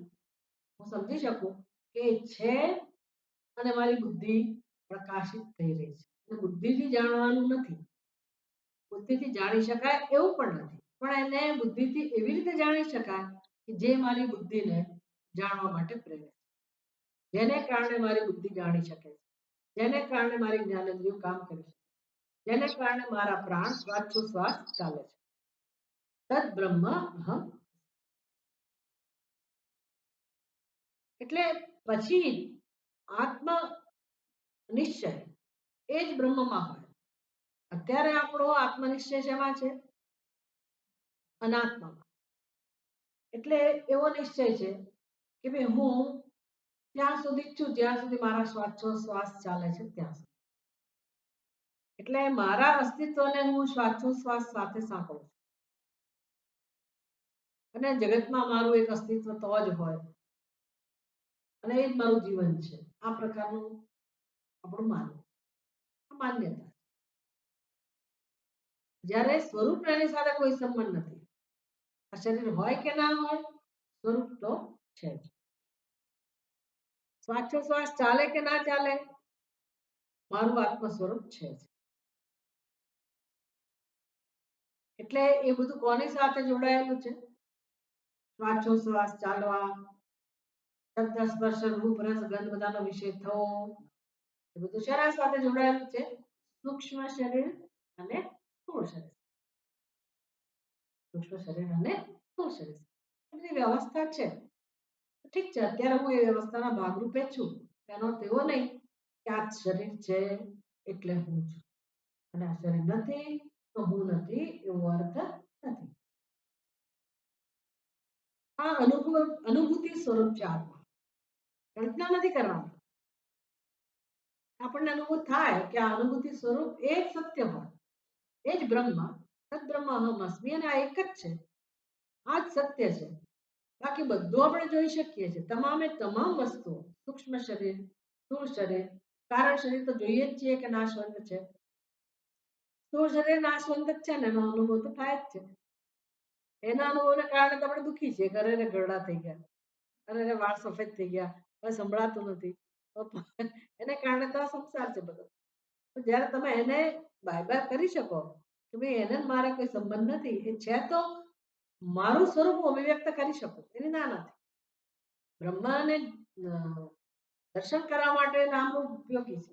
એ નામરૂપ જ ના હોય તો બ્રહ્મની કલ્પના થઈ શકે નહીં. નામરૂપ છે, આવું જગત છે એટલે સમજી શકાય કે બ્રહ્મ સિવાય બીજું કોઈ હોય જ નહીં. એટલે બ્રહ્મના દર્શન માટેનું પ્રવેશ દ્વાર નામરૂપ છે. મારી ઉપાધિ પણ બ્રહ્મને જાણવા માટેનું પ્રવેશ દ્વાર જ છે, તો એનો ઉપયોગ કરી લો. પણ આપણે તેને જ વળગીને બેઠેલા છે, ત્યાં ફસાઈ ગયેલા છે. એટલે જે વ્યક્તિ એ બધામાંથી મુક્ત થાય છે, આ બધું રહસ્ય સમજી જાય છે, એને માટે પ્રમાણ કોણ છે? કોઈ પ્રમાણની જરૂર છે? પછી તો પોતે જ પ્રમાણ. એટલે કર્મમાં આવું નથી, કર્તવ્યમાં આવું નથી, આવી સંભાવના નથી. કારણ કે કર્તવ્ય એટલે શું? એક લાભ મળવાનો છે, શું મળવાનું છે? કર્તવ્ય કર્મનું કંઈક ફળ મળવાનું હોય, તો ફળ મળે એટલે એનો અર્થ શું થયો? એ ભૂત વસ્તુ નથી, સિદ્ધ વસ્તુ નથી. અને એ જે પ્રકારનું ફળ મળે કે જે પ્રકારનો લાભ મળવાનો હોય એમાં દરેકને રસ હોય એવું જરૂરી નથી. કોઈકને રસ હોય, કોઈકને રસ ના હોય. પણ તમારે અમુક પ્રકારનું ફળ જોઈતું જ હોય તો પછી અપેક્ષા રહેવાની જ. કઈ અપેક્ષા? આ રીતે તમે અનુષ્ઠાન કરશો તો જ તમને તમારું ધારેલું પરિણામ મળશે. તે અગ્નિહોત્ર કે જે કે સ્વર્ગમાં જવાના બીજા કોઈ પણ યજ્ઞ યાગાદી હોય તો એનું વિધિ વિધાન હોય કે ભાઈ આ રીતે જ એનું અનુષ્ઠાન થવું જોઈએ. તમારે ક્યાં શ્રદ્ધા રાખવાની? કોનામાં શ્રદ્ધા રાખવાની? વિધિમાં. વિધિ ક્યાંથી આવે છે? શાસ્ત્રમાંથી. શાસ્ત્રના વાક્યમાં શ્રદ્ધા રાખવાની. અને કોણ એ અનુષ્ઠાન કરશે? જેને સ્વર્ગમાં જવામાં રસ છે તે. હવે એને કેમ રસ છે? એને કંઈક લાભ મળવાનો છે એટલે એને લાભ મેળવવો છે, લાભમાં રસ છે. એટલે કર્તવ્ય કોના માટે બન્યું? હોય બધા માટે કર્તવ્ય નથી. જેને એ લાભ મેળવવામાં રસ છે એના માટે એને સ્વર્ગમાં જવું છે, તો પછી સ્વર્ગમાં જવું હોય તો આ યજ્ઞ કરવો એનું કર્તવ્ય નહીં. તો એના માટે છેક સુધી પ્રમાણ કોણ રહેવાનું? શાસ્ત્ર, આ વાક્ય કે આ યજ્ઞ કરો તો તમને આ પ્રકાર થશે. એમાં એને જે ફળ મળશે એમાં પણ એ અંતિમ પ્રમાણ નથી મળતું. હું સ્વર્ગમાં ગયો કે ગઈ એવું કદાચ એને યાદ આવે તો પણ એને શું કહેવું પડશે? મેં શાસ્ત્રમાં કયા પ્રમાણે અનુષ્ઠાન કર્યું, એ વિધિનું મેં પાલન કર્યું અને એના ફળ રૂપે અત્યારે હું સ્વર્ગમાં છું. એટલે છેક સુધી એની શ્રદ્ધા કેમ છે? શાસ્ત્રમાં એ પોતે પ્રમાણ બનતો નથી. એટલે કર્તવ્ય એ કર્તવ્ય વિશે ન અનુભવ અપેક્ષા અસ્તિ. ત્યાં બી તમને અનુભવ થયો કે નહીં આત્માના રૂપમાં એવી અપેક્ષા.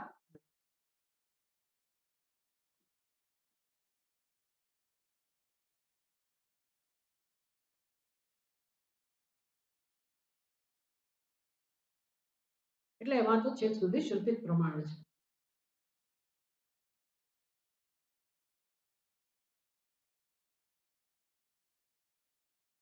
વળી પુરુષ અધીન આત્મલાભાત્વચ કર્તવ્યસ્ય. એટલે કર્તવ્યની ઉત્પત્તિ કર્તવ્ય છે કે નહીં એ કોણ નક્કી કરે? તો કે વ્યક્તિ નક્કી કરે. એને કે પુરુષ અધીન. દરેક માટે કર્તવ્ય છે એવું નહીં. હું એમ કહું કે મને પાણી લાવી આપો તો બધા ઊભા નહીં થાય. નિયમ નથી કે બધા ઊભા થાય. પણ કોઈકને એવું લાગે કે ના મારું કર્તવ્ય છે તો એ વ્યક્તિ ઊભી થવાની છે. એટલે જેનામાં કર્તવ્ય બુદ્ધિ જન્મે એ જ વ્યક્તિ એનું અનુષ્ઠાન કરે. એટલે આ તો દ્રષ્ટાંત છે માત્ર. એટલે કર્તવ્યસ્ય પુરુષ અધીન લાભત્વાદ.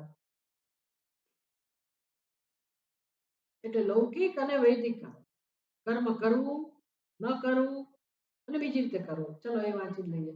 કર્તુમ અકર્તુમ અન્યથા વા કર્તુમ શક્યમ લૌકિકમ વૈદિકમ ચ કર્મ યથાશ્વેન ગચ્છતિ અભ્યામ અન્યથા વા ન વા ગચ્છતિ. હવે જો આખું કર્મકાંડ વિભાગને ધ્યાનમાં રાખીને આપણને સમજાવે છે કે એમાં કેવું હોય છે કે કર્મ કરનાર સ્વતંત્ર છે. એને આદેશ આપ્યો શ્રુતિએ, પણ પછી બધું કોના ઉપર છે? અને તત્વમસી કહું એમાં બધું કોના પર આધાર છે? ના, હું જીવ પણ હોઈ શકું. મને જીવ બનવાનું બહુ ગમશે. મારું સત્ય જીવ પણ હોય. અને કોઈ એમ કે ના ના મારું સત્ય બ્રહ્મ પણ હોય. આવી સ્વતંત્રતા નથી. દરેકનું સત્ય બ્રહ્મ જ રહે છે. એમાં આપણને કોઈ સ્વતંત્રતા નથી. એટલે મારે એવા પ્રકારનો પુરુષાર્થ કરવો પડે કે જ્યાં બ્રહ્મથી વિરુદ્ધ મારી બુદ્ધિમાં નિર્ણયો હોય તો એ અવરોધ છે અને મારે એને છોડવા. સમજાયું? અહીંયા મને કોઈ સ્વતંત્રતા નથી.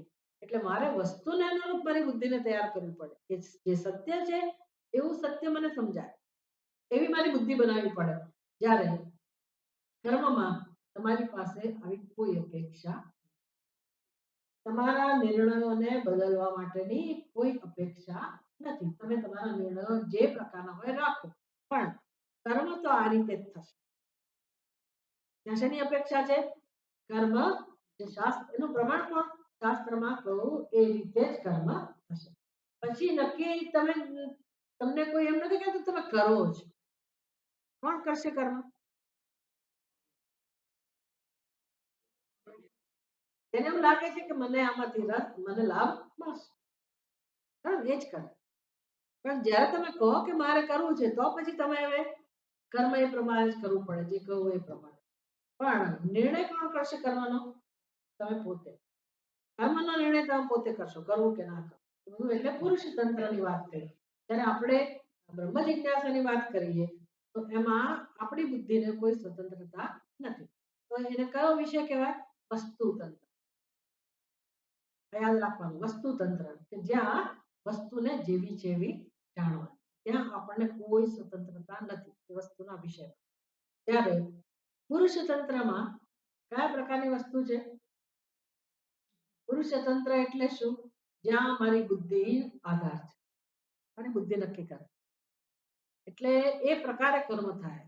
કેવી રીતે કર્મ થાય? કર્તુમ અન્યથા કર્તુમ કર્તુમ અકર્તુમ અન્યથા વા કર્તુમ શક્ય. કર્મની વાત આવે ત્યારે મારી બુદ્ધિ નિર્ણય કરે કે મારે કરવું છે, નથી કરવું, કે અમુક જ રીતે કરવું. લૌકિકમ વૈદિકમ ચ કર્મ. બંને પ્રકારના કર્મ, લૌકિક કર્મ હોય કે વૈદિક કર્મ. તે ઘરમાં ઘણા બધા કામ હોય એવા કોણ કરે? બધાય કરે. તમે ત્રણ ચાર બહેનો હો કે ત્રણ ચાર ભાઈઓ હો એ જમાનાની વાત છે.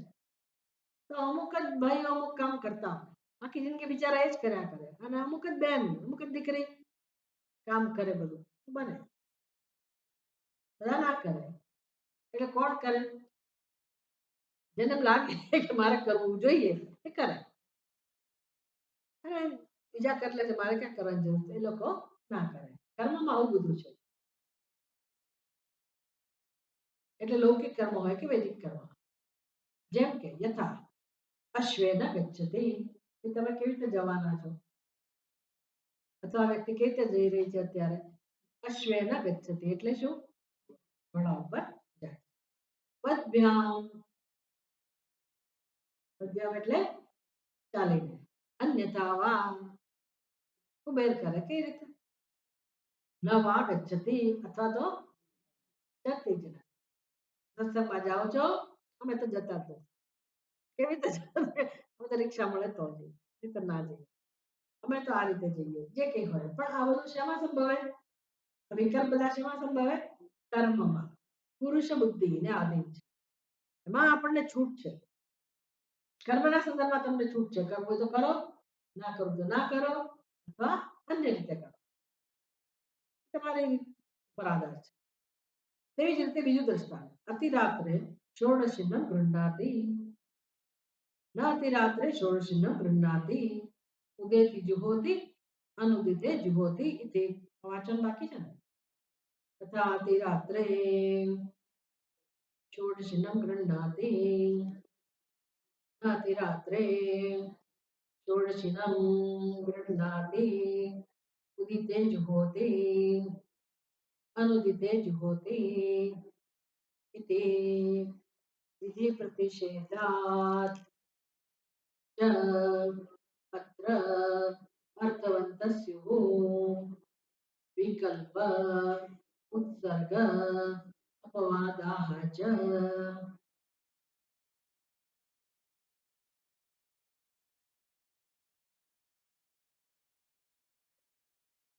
इति विधि प्रतिषेध, विधि प्रतिषेधात् च अत्र अर्थवन्तः स्युः.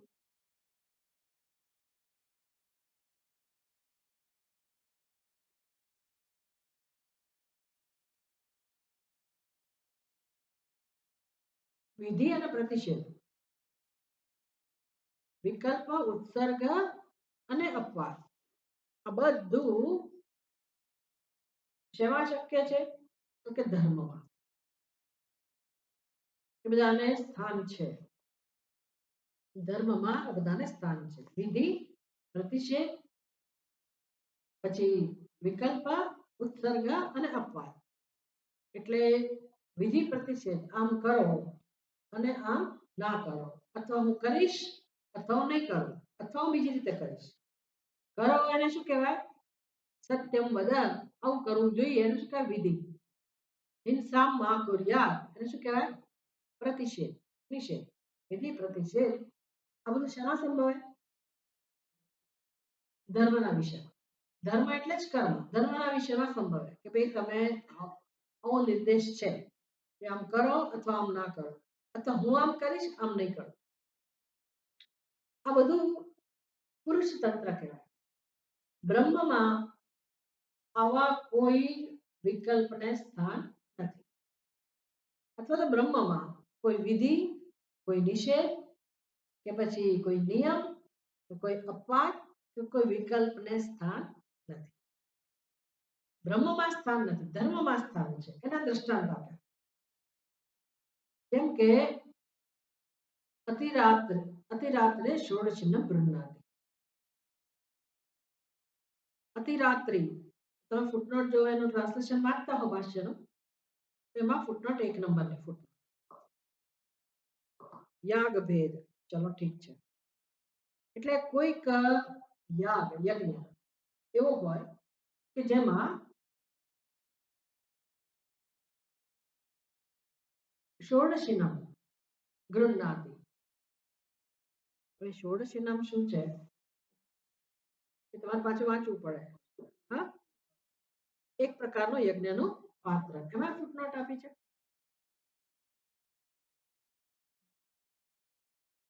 ષોડશી ઠીક છે, એટલે યજ્ઞનું એક પાત્ર. હવે આ બધા યજ્ઞ આપણે કર્યા ના હોય ને એટલે આપણને એનું બહુ જલ્દી ક્લેરિટી ના આવે. હા,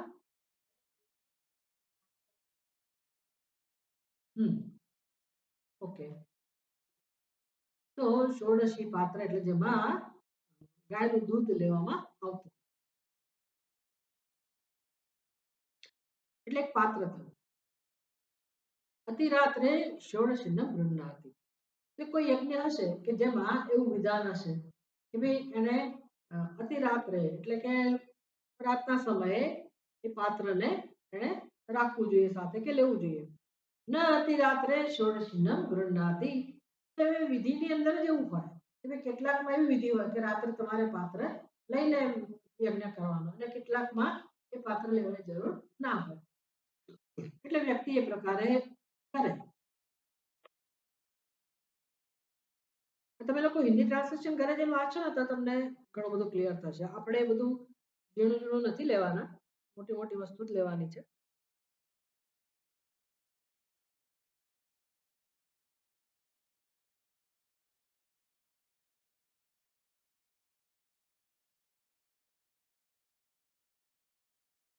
પછી બીજું શું છે?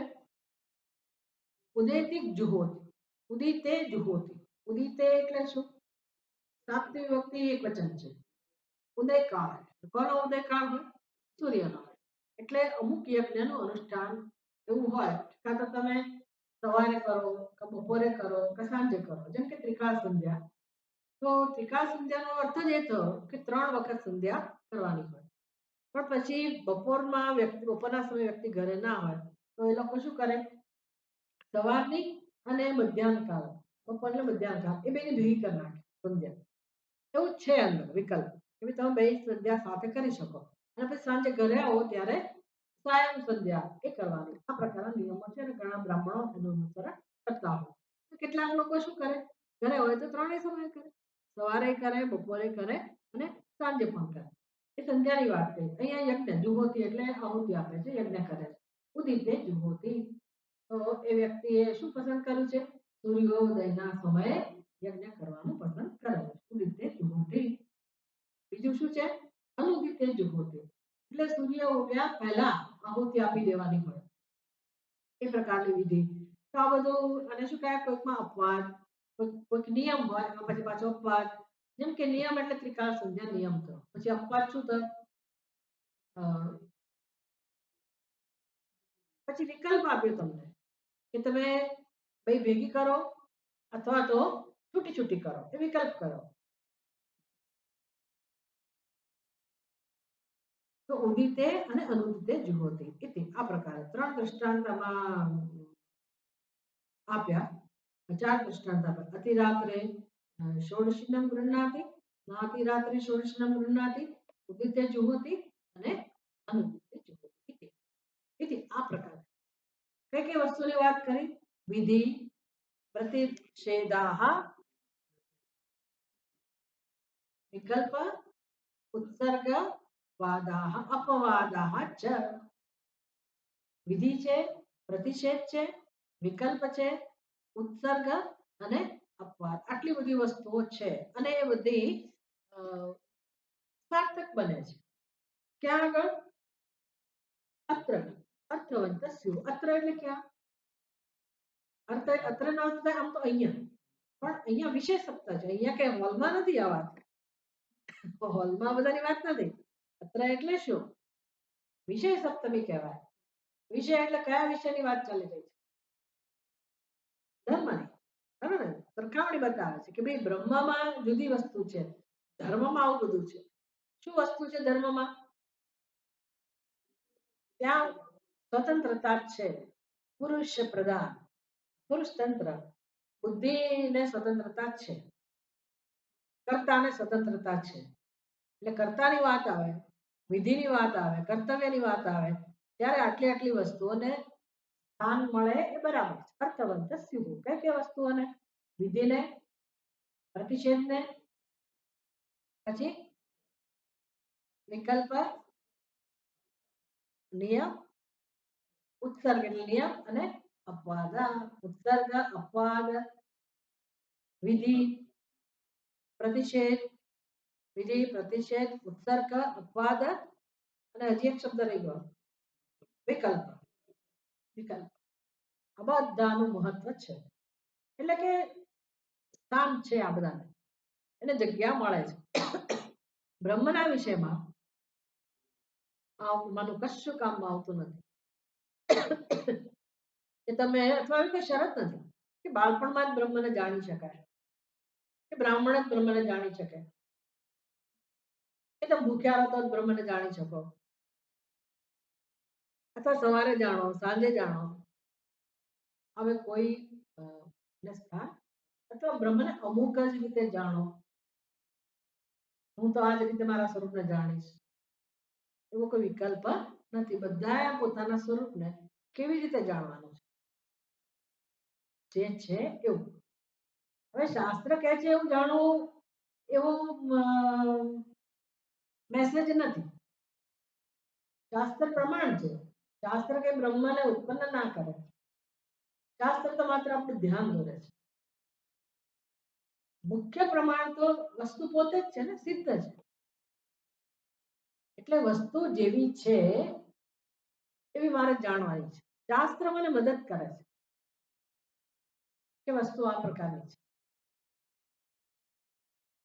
એની પછીના સૂત્રમાં આવશે કે શાસ્ત્ર બ્રહ્મને પ્રગટ નથી કરતો.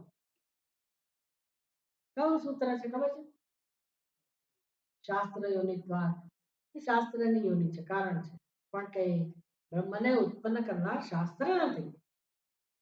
એ રીતે નથી કે ચર્ચા થઈ રહી. ચર્ચાનો વિષય શું છે કે સિદ્ધ વસ્તુ છે અને વસ્તુતંત્ર છે. વસ્તુતંત્ર એટલે સિદ્ધ. જ્ઞાનની વાત જ્યારે આવે ત્યારે જેમ કર્તવ્યમાં કર્તાનું સ્થાન મહત્વનું છે, વિધિનું સ્થાન મહત્વનું છે, પણ જ્ઞાનની વાત આવે ત્યારે કોઈ વિધિનું, કોઈ વિધિ, પ્રતિષેધ, ઉત્સર્ગ, અપવાદ કે વિકલ્પને સ્થાન નથી. કર્તવ્યનો વિષય નથી, એટલે આમ કરવું તેમ કરવું અન્ય રીતે કરવું એને પણ સ્થાન નથી. ધર્મમાં આ બધાને સ્થાન છે, બ્રહ્મમાં અને કોઈ સ્થાન નથી. એટલે એ વસ્તુતંત્ર છે. અને એ વસ્તુ આપણે જો પ્રમાણ આપણી પાસે સ્પષ્ટ હોય, શ્રુતિ પ્રમાણ છે, નિંદા નથી. શ્રુતિને અનુરૂપ મારે મારી બુદ્ધિને બનાવવાની. એટલે નિર્દોષ, જેને કે ચિત્ત શુદ્ધિ, જ્યાં દોષ નથી એવું ચિત્ત બને, એવું અંતઃકરણ બને. અને આપણી દ્રષ્ટિ, આપણી સમજ અને શ્રુતિમાં જે વર્ણન છે, તે શ્રુતિમાં જે કહેવામાં આવ્યું છે આત્મ વિશે, બંને વચ્ચે કોઈ ભેદ ના આવે. બંને એક દ્રષ્ટિ થઈ ગઈ તો જ્ઞાન થાય. એ સિવાય જ્ઞાન થઈ શકે નહીં. એટલે શ્રુતિમાં કોઈ ફેરફાર કરવાની આવશ્યકતા નથી. શ્રુતિ નિર્દોષ પ્રમાણ છે. મારી બુદ્ધિ પણ પ્રમાણ છે, પણ કેવી છે? દોષવાળી કે નિર્દોષ? દોષવાળી. અરે રાહુ પાછો મને કયા પ્રકારનો દોષ છે?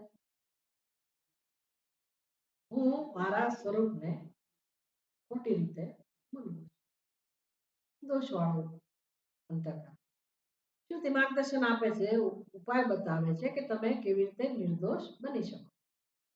તમારી બુદ્ધિ સ્વચ્છ બને, નિર્મળ બને અને શ્રુતિના ઉપદેશને તમે ગ્રહણ કરો, એ અર્થ દ્રઢ થાય, કામ હો ગયા. બીજું કશું કરવાની જરૂર નથી. બ્રહ્મ તો સિદ્ધ જ છે, જે પ્રકારનું છે એ પ્રકારે અનુભવાશે. હવે મારે મારા આનંદ સ્વરૂપ બ્રહ્મનો અનુભવ કરવા માટે મારે કેટલાક અનુષ્ઠાનની જરૂર પડે, અમુક કલાક હું બેસું ત્યારે જ મને આનંદનો અનુભવ થાય, શાંતિનો અનુભવ થાય, એવી કોઈ અપેક્ષા. એટલે કે આપણી બુદ્ધિને કોઈ ત્યાં વિકલ્પ કે સ્વતંત્રતા નથી. વસ્તુ જેવી છે એવી જાણી. ધર્મમાં આવું બધું નથી એ વસ્તુ. એટલે છેવટે પ્રમાણ તો આત્મજ્ઞાનમાં પ્રમાણ આપણે પોતે જ છીએ, અને કર્તવ્યમાં આ બધાની અપેક્ષા નથી. ત્યાં તો એકમાં જ શ્રદ્ધા આપવી પડે, અને ત્યાં પુરુષ તંત્ર પણ સારું, અહીંયા આપણે અટકીએ. આ છેલ્લું વાક્ય વાંચી લઈએ. ન તો વસ્તુ એવમ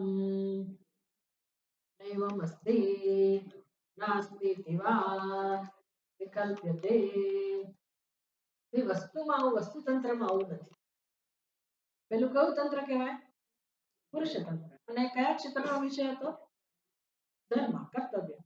વસ્તુતંત્રમાં, વસ્તુતંત્ર એટલે યાદ રાખવાનું, જ્ઞાનમાં, આત્મજ્ઞાનમાં. આત્મા માટે વસ્તુ શબ્દ વપરાય છે. વસ્તુ કે મારી પાસે એક વસ્તુ છે, એ વ્યવહારમાં જુદી વાત છે, પણ બ્રહ્મ આત્મા પોતે જ વસ્તુ છે. મૂળ વસ્તુ, સાચી વસ્તુ એટલે જ આત્મા. એ જ મુખ્ય વિષય છે, એ જ મુખ્ય વસ્તુ છે. એટલે કે ન તો વસ્તુ એવો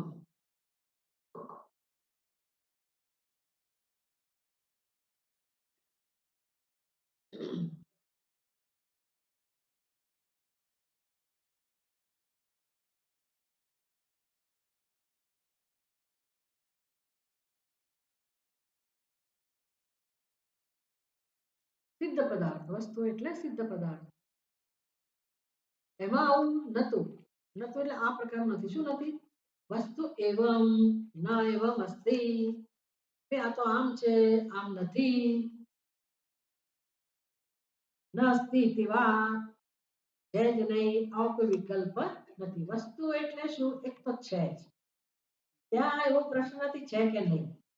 પછી આવી છે ને તેવી પણ છે, એવો પ્રશ્ન જન્મતો નથી. ત્યાં આપણી બુદ્ધિને કોઈ જ સ્થાન નથી, કોઈ સ્વતંત્રતા નથી. એટલે કે આપણે એ વિષયમાં કે નિર્ણય કરી જ ના શકીએ. કોણ નિર્ણય કરે? વસ્તુ છે કે નહીં નિર્ણય કોણ કરે?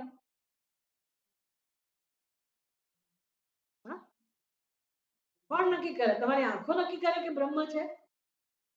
કાન નક્કી કરે બ્રહ્મ છે? બુદ્ધિ નક્કી કરે કે બ્રહ્મ છે? કોણ નક્કી કરે? અંતઃકરણ નક્કી કરે કે બ્રહ્મ છે? શાસ્ત્ર પણ નહીં. શાસ્ત્ર નક્કી નથી કરતું બ્રહ્મ છે કે નહીં. નહીંતર બ્રહ્મ કોને અધીન થઈ ગયું કહેવાય? શાસ્ત્રને. તો એ બ્રહ્મને શું કરવાનું? વસ્તુ એટલે શું? સ્વતંત્રતા એટલે શું? તો કે એના અસ્તિત્વ માટે કોઈ કશું કરી શકે નહીં. કેમ? તો કે એ એક જ છે અને હોવો જ એનો સ્વભાવ છે. એમાં નથી એવો પ્રશ્ન જ નથી. છે કે નહીં એવો નિર્ણય કરવો, કેવો વિચાર કરવો, એવો પ્રશ્ન કરવો, તો પ્રશ્ન કરનારું કોઈ છે નહીં. એ પ્રશ્નને સ્થાન જ નથી. એમના વસ્તુ, વસ્તુના વિષયમાં આવા કોઈ વિકલ્પો જન્મતા નથી. છે કે નથી, અથવા આવી છે કે તેવી છે, મારી બુદ્ધિ વિચાર કરી શકે નહીં. એટલે મારી બુદ્ધિના બધા જ અભિપ્રાય, નિર્ણયોને, પ્રયત્નોને બાજુએ રાખીને કોનામાં શ્રદ્ધા રાખવાની છે? ભાઈ શાસ્ત્રએ કહું કે બ્રહ્મ સત્યમ જગત મિથ્યા, આત્મા અજન્મા છે. ન કર્મણા ન પ્રજયા ધનેન ત્યાગે નૈકે અમૃતત્વ માનશું. આવું શાસ્ત્રે કહું એટલે મારી બુદ્ધિએ મારા જે પ્રયત્નો હોય બ્રહ્મને જાણવા માટે બધાને બાજુ રાખો અને મારી બુદ્ધિથી એને સમજવાનો પ્રયાસ કરવો પડે કે શ્રુતિ શું કહી રહી. મારા બધા નિર્ણયો શેમાંથી જન્મે છે? કર્તૃત્વમાંથી, ભોક્તૃત્વ. એટલે આ કર્તવ્યનો વિષય નથી. એટલે તમારા સંસારનો વિષય નથી. કર્તવ્ય એટલે સંસાર. લાભ હોય તો હું કરું, લાભ ના હોય તો ના કરું. તમારે કરવું જ જોઈએ. ઠીક છે, એવું હતું. પણ બ્રહ્મના વિષયમાં એવું બધું ના ચાલે. બ્રહ્મને હવે જાણવું જ જોઈએ. ન જાણવું જોઈએ કે જાણવું જોઈએ નાનું કર્તવ્ય છે. બ્રહ્મ જાણવું જ જોઈએ. બ્રહ્મ જેવું છે એવું જ જાણવું જોઈએ. એના માટે એ પ્રયત્ન કરવા માટે કરવા. કેમ? મારો આત્મા છે. આજે નહીં તો કાલે મને સમજાશે. આ વસ્તુ તંત્ર છે.